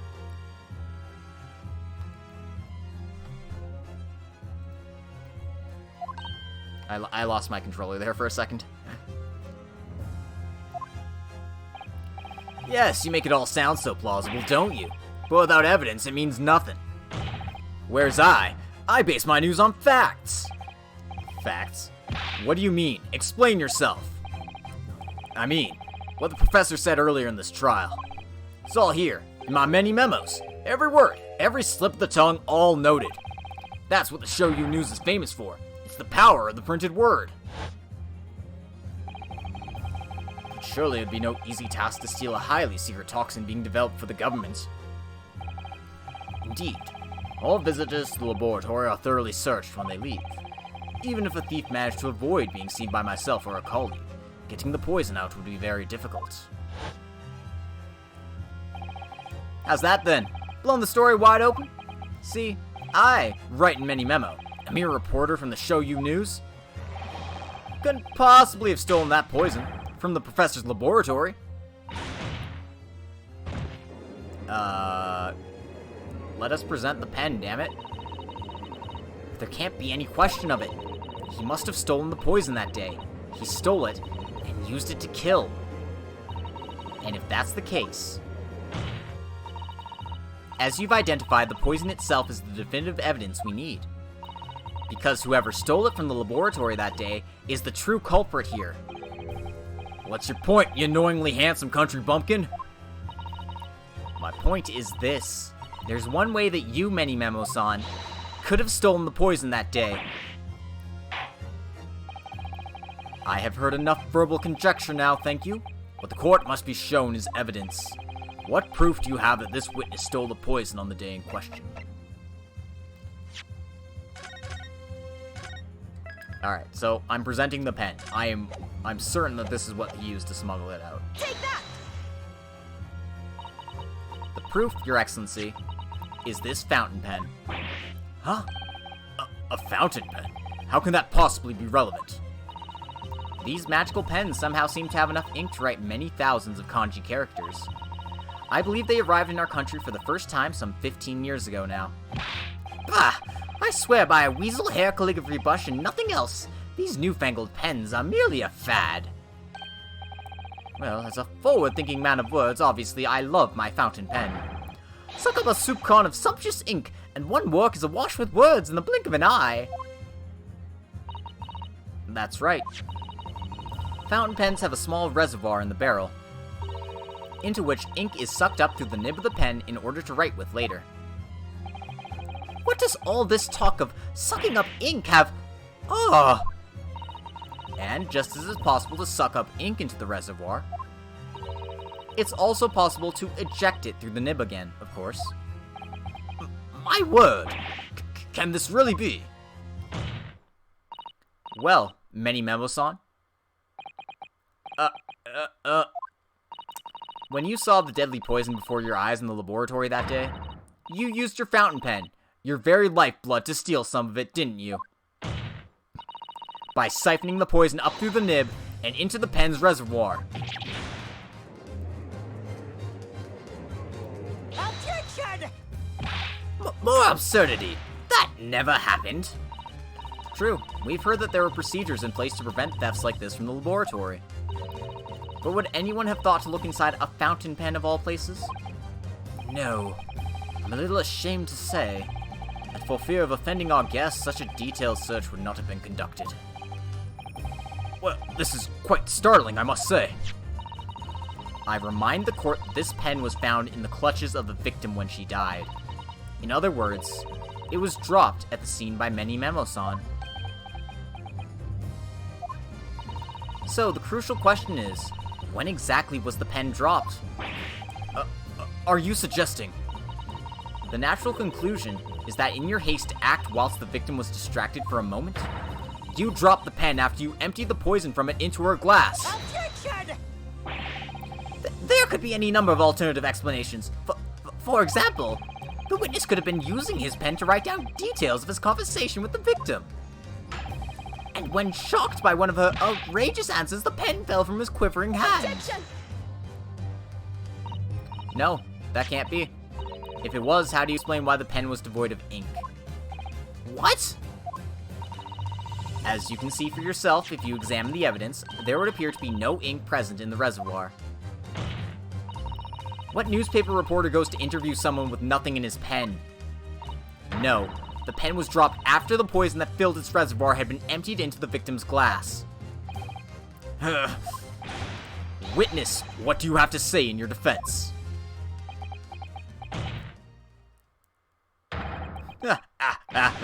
So this is how our modern justice system works, is it? So what if the ink in my pen runs dry? So what if my pencil snaps? I can always claw my way back into the game. I've got plenty in reserve. Ah!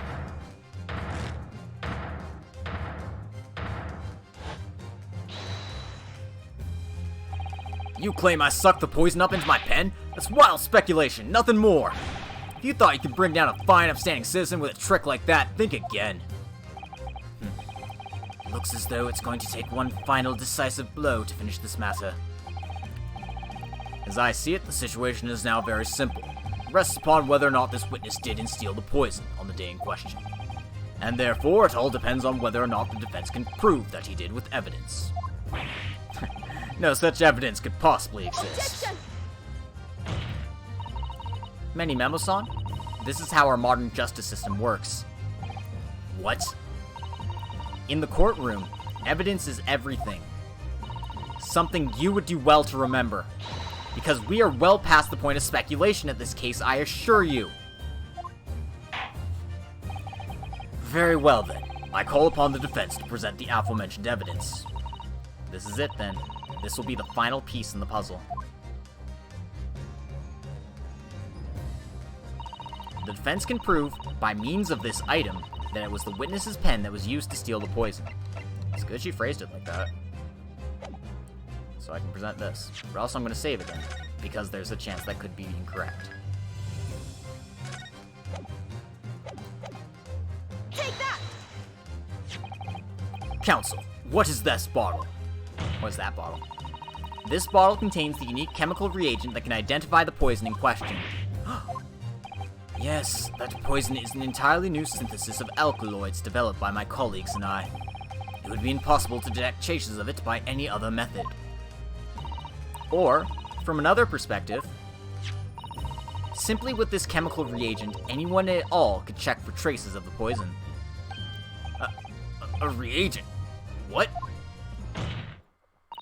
One drop of the contents of this bottle on the tip of your fountain pen, Many Memo-san, is all it will take to solve this case beyond all reasonable doubt. No, you can't.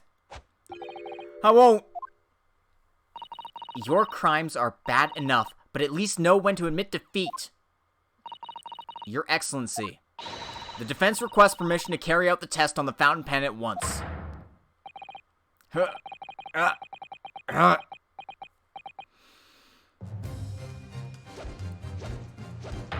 This isn't my fault. The Empire drove me to this, trying to hold its head high as a civilized nation, bowing its head to foreign-powered whims. He's talking too fast, I can't. Susato, with me! I'm there. Oh shit, the double Susato takedown. Did I do it right? That was a Susato takedown, wasn't it? Not quite. That was a Ryutaro takedown. Oh man, that was great. That's a great breakdown. The instant the first drop of the reagent touched the nib of the fountain pen, it was clear to everyone present.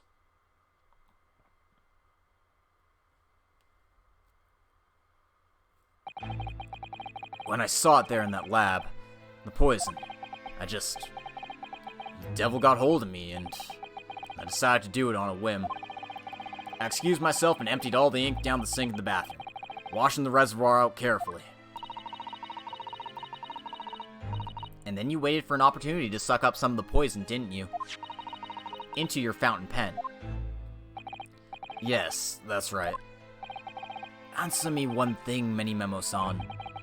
Why did you steal it? For what purpose? Isn't it obvious? Find out what it was made of and expose it in an article. I mean, it was a secret project after all, too juicy for a journal like me to pass up. Then why did that English woman end up dead? I went into that hut intending to quiz her on their situation, that's all. As a reporter. Known killer, enjoying full freedom, evading justice by leaving the country. I told her what I thought about it. And she just laughed in my face. Oh, what's this? A Far Eastern caveman purporting to practice journalism. Really, you must learn the difference between reporting and listening at doorways, you ignorant plebeian. What'd you call me? This country, with its pretensions to a justice system, to a free press, is really very depressing. You see our superior ways in the West, yet you lack the mental capacity to emulate them. Get out of here, you oaf! Get out, and crawl back into the cave you came from.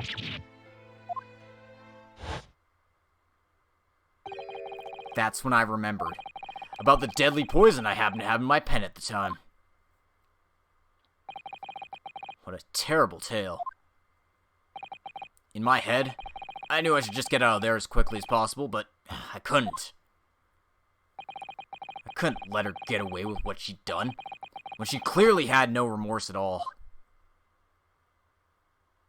I suppose it was my journo spirit, getting all fired up.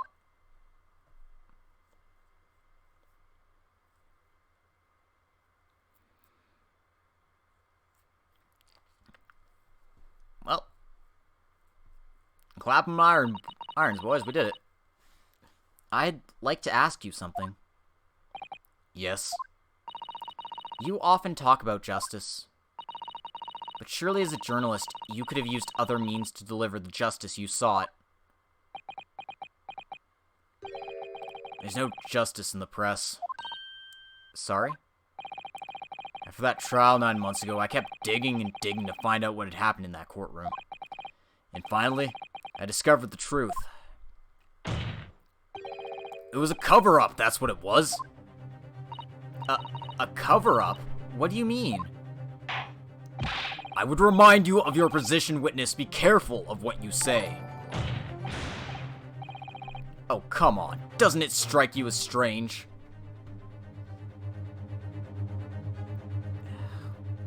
One second.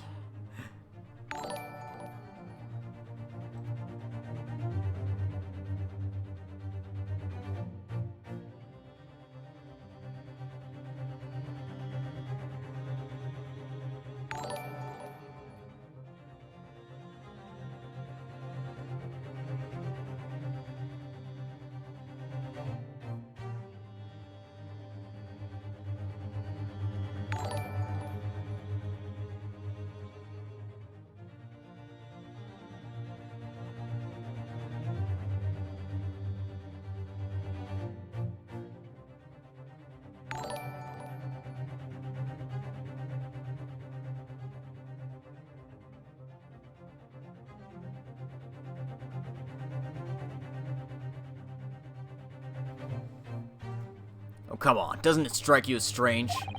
We're suddenly not allowed to convict a foreign national? Consular jurisdiction should never have come into it.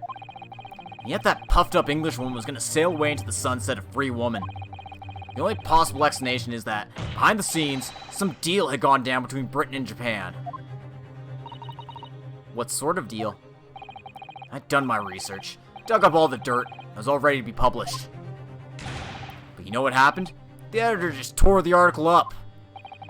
He came under pressure from the government, you mean? If our government is going to let criminals walk free, if they're going to crush the free press, then what choice do I have but to see that justice is done myself? Let's not forget, Mini-Memo-san, that you committed murder yourself and you tried to lay the blame at the defendant's door.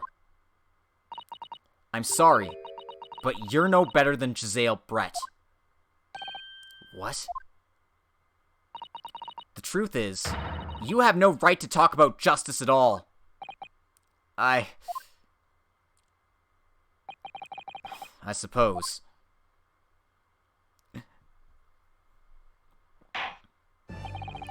It would appear that we have reached a conclusion in this trial at last. Counsel for the defense, Ryutaro Naruhodo. Oh.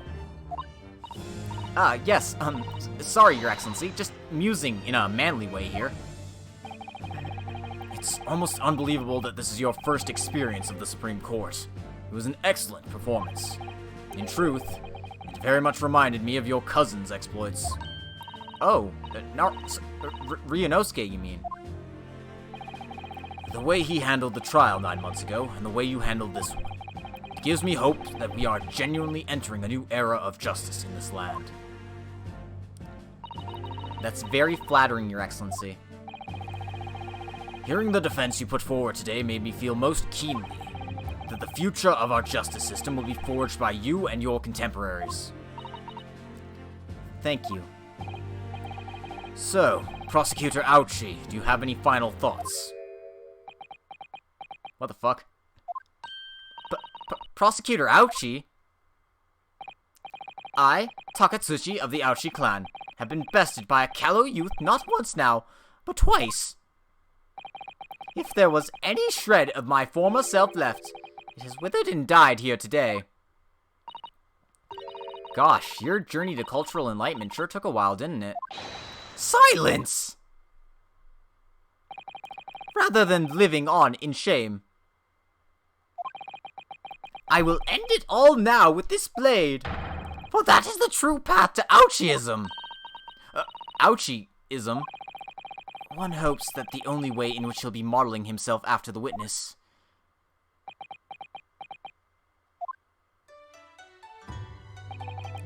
Sprig of my topknot, the time is right for farewell. Hope is lost forever. Takatsuchi.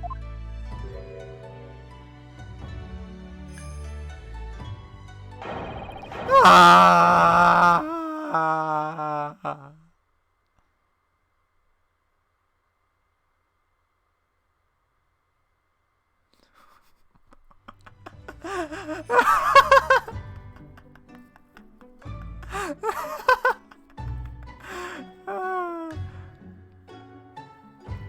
Farewell to hair.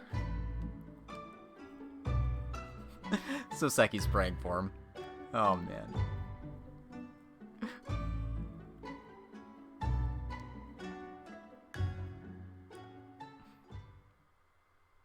This is one hell of a way to end a trial. Now, in regards to the defendant, Rei Membami-san. Yes, Your Excellency. I have reached my final verdict. I hereby find you not guilty.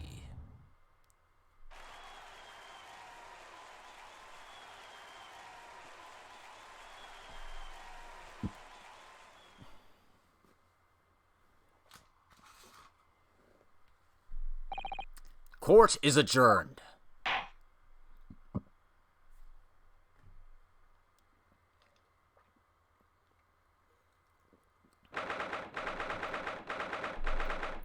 August, 2:38 p.m.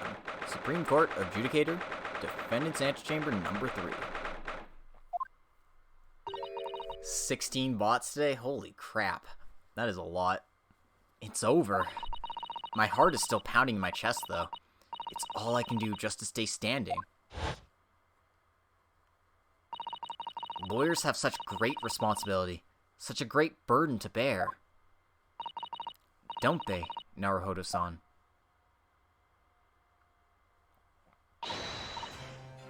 Susato! Thank you so much. You were so dashing in there. Rei, and Father. Honestly, I'm so touched by everything you... Oh no, I think I'm gonna cry. It wasn't easy, but together we made it. I was on the verge of tears at the end, too. The only reason I'm still here is because of you. Oh no, I can't take all the credit. It took courage to tell the truth in there. You did wonderfully, Rei. So I would have to say that the congratulations belong to you. Susato, don't be so standoffish. Sorry? We're friends, equals, and the trial's over, so no more of this formal super humility nonsense. It's time to celebrate with swagger, to throw caution to the wind. Caution to the... What? I'm the great defense lawyer, Ryutaro Naruhodo, and I'm taking you out to a milk bar tomorrow. Or something. Right. I see. I'll, think about it, Ray. At any rate, we really knocked the wind out of that horrid man, and it felt so good. Yes, it was satisfying. It really was. Isn't there anyone else we could throw together? I hope you're not looking at me, Ray. Oh my goodness, no, of course not. Oh, of course not. Ah, there it is at last. Ray's lovely smile. You fought for your friend to the very last. As your father, I'm extremely proud of you. Defense attorney Ryutaro Naruhodo. Thank you, but I couldn't have done it without your help. Anyway, it's time to bid farewell to Ryutaro, I think. I shall miss him in a way, but it's back to Susato Mikotoba now. So, I'll never see him again then. What a terrible shame. What? What is happening? Ah, Soseki-san and Inspector Hosonaga. I do hope you've been keeping well. Is that really you? Yes, I had to change my appearance for, well, obvious reasons, I hope. But it's me, Susato Mikotoba. I don't... So dashing, so divine. No! Doubly dashing, yes, and devilishly divine. Just look at you. I had no idea Miss Susato-san Esquires. You were locum student Naruhodo-san Esquire's cousin. Astonishingly astounding ace attorney. Hey, that's the title drop. Poor Soseki-san. So confused.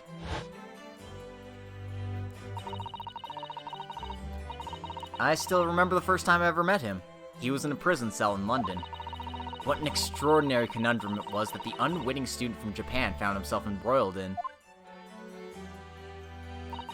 But after Naruhodo-san's skillful defense of the Old Bailey, Soseki-san was free to return to Japan.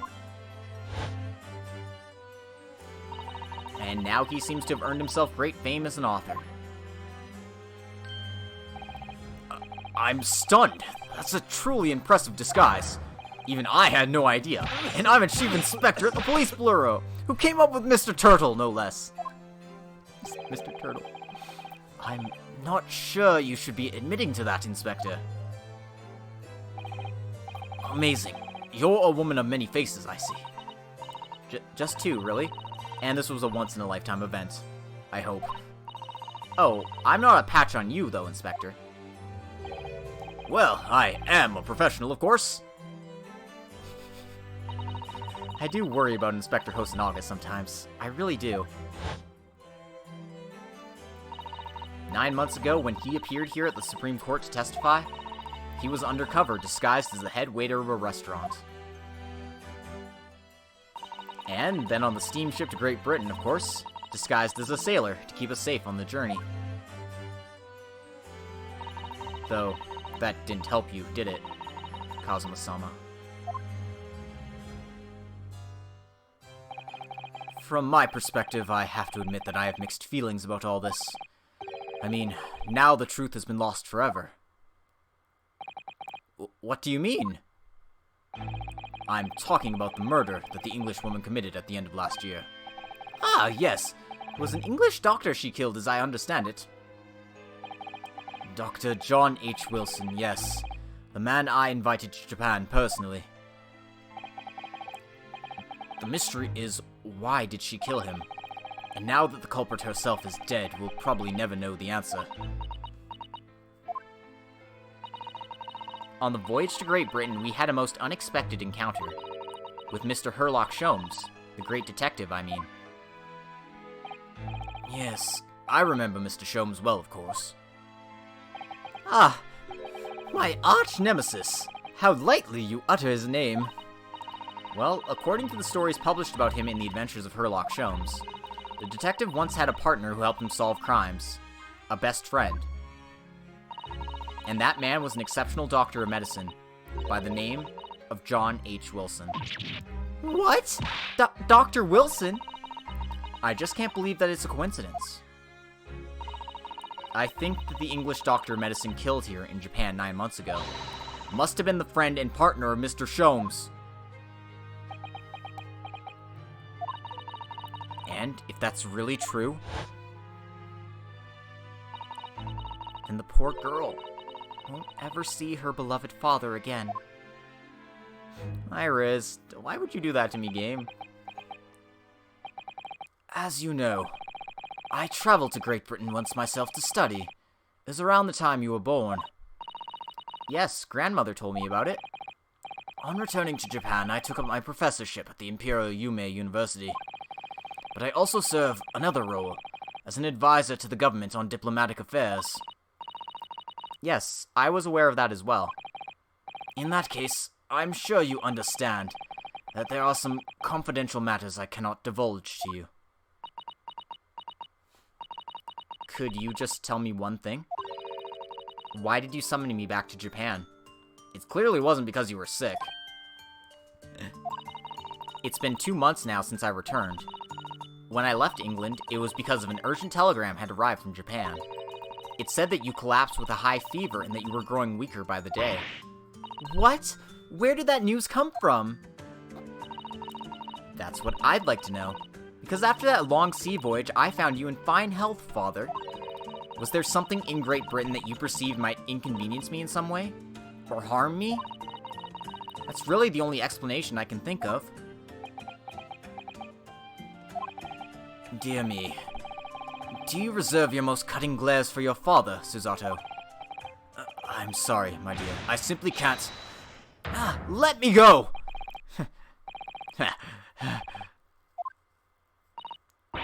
Many memos-san. So, one throw wasn't enough for you. I've got one last thing to say before they take me away. Professor! Me? I know the truth. I know you had a hand in what went on. And that visiting student's fate. Visiting student? Giselle Brett, you mean? No, not her. The student of law who left for Great Britain 8 months ago. What? Student of law? He must mean... Kazuma-sama. What are you talking about? What does any of this have to do with Kazuma-sama? Nobody here in Japan knows anything about it. They don't know that the guy never made it to England, that he died on that steamship, and that he'll never... Oh shit, the judge did a Susato takedown. Oh my god. Oh, Judge, my boy. Well, I didn't expect to find him in here. What were you officers playing at? Terribly sorry, Your Excellency. Judge is too strong. I was coming to tell you that the rickshaw has arrived, Eugene. And it's a good job I came by. Yes, thank you for dealing with him. And I'll be there shortly. Oh, Your Excellency. The trial's over. I'm not Your Excellency anymore. Merely your father's friend, Seishiro Jigoku. And may I say that since I saw you last, you seem to have taken on a more dashing appearance, Susato. Did you know all along? From the start of the trial? A judge sees everything, Susato. I couldn't let you take the risk. If Seishiro hadn't known, and then he'd have recognized you. So I had a word in his ear beforehand, as an old friend. So, Seishiro, shall we? Yes, having ruled on that case, we now have various diplomatic issues to address. Before you go, Father. Sorry, my dear. We shall have to return to our earlier conversation at a later date. But well done again, both of you. You did admirably. Oh, thank you very much. What did you think of my Seishiro sling, eh? It's been a while since I set a man flying like that.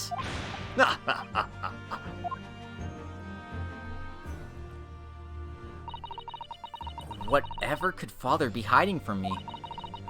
About Giselle Brett, about Dr. Wilson, and now it seems, according to the reporter, about Kazuma-sama. I'm going to have to bring this up with Father sometime, when nobody else is around.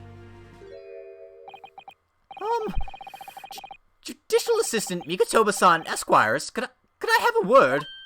Oh, yes, of course, Soseki-san. What is it? I think perhaps it could be fate we're meeting again like this now. You see, there's something I need to tell you. Oh? I believe that it may be related to the reason why your father summoned you back from England. This I have to hear. Please, Soseki-san, tell me at once. I will. As you know, my time in England was terrible. Cursed, I have no doubt. Such awful things I was embroiled in. Thank goodness locum student Naruhodo-san Esquire stepped in. After he secured my freedom, I couldn't wait to get on a ship back here to my homeland. Having arrived in Japan, I submitted a report about my experiences to the Ministry of Foreign Affairs. The next thing I knew, I had a visitor. It was your father, Professor Mikotoba. He wanted to ask me all sorts of things about my report. My father? He seemed to be especially taken with a particular part of the report. Anyway, he left eventually, having thoroughly quizzed me. But it was the very next day that he sent the telegram to you asking you to return to Japan. What was it then? The particular part my father was interested in? I don't really know exactly. But do you remember them? Those 2 terrible cases I was caught up in. Of course, I can never forget. Your father seemed to concern himself mainly with the second case. The second one? You mean the one Mr. Sholmes forbade any of us to talk about in public? Which is why the only case involving you that any member of the public is aware of is the first. Well, I don't care. I don't want to listen to what that dastardly detective says. Anyway, the point is, it seems that case somehow holds the key to all these curious unanswered questions. That horrific, hideous, heinous case. The case of the haunted lodgings. Oh shit. We only got to see one case with him though, so I guess we're gonna see the second case in this game, huh? That case somehow caused my father to summon me urgently back to Japan? I thought that whole business was over, but it seems I was wrong. Perhaps that was only the start. Perhaps the story is not yet told. Is this where we're ending? You betcha! Once we see another cutscene, of course. So, the mystery of that English woman's death is solved, thank goodness. And having stood in the Supreme Court now, I think I can comprehend a little better.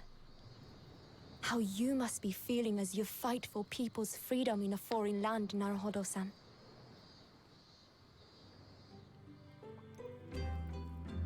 Eugen, my friend, But actually, what are you up to? I'm writing to you today because of another matter. I met Soseki-san and we talked about that second case he was involved in. Father has said nothing to me, but I feel certain of it. That case holds the key to some great unsolved mystery. My notes on the case should still be in the office, tucked away at the back of the shelves on the left. Perhaps you might like to look over them again. Today, for the first time this year, it feels as though summer has arrived. The sky is a brilliant blue. It makes me long to see you again. Aww. Yours, Susato. Aww. So sweet.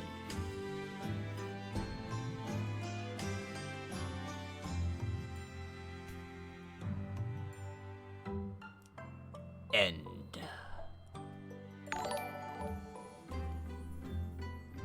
Seriously? Right at the end? Okay. Get out of here, bots. You don't belong in this world.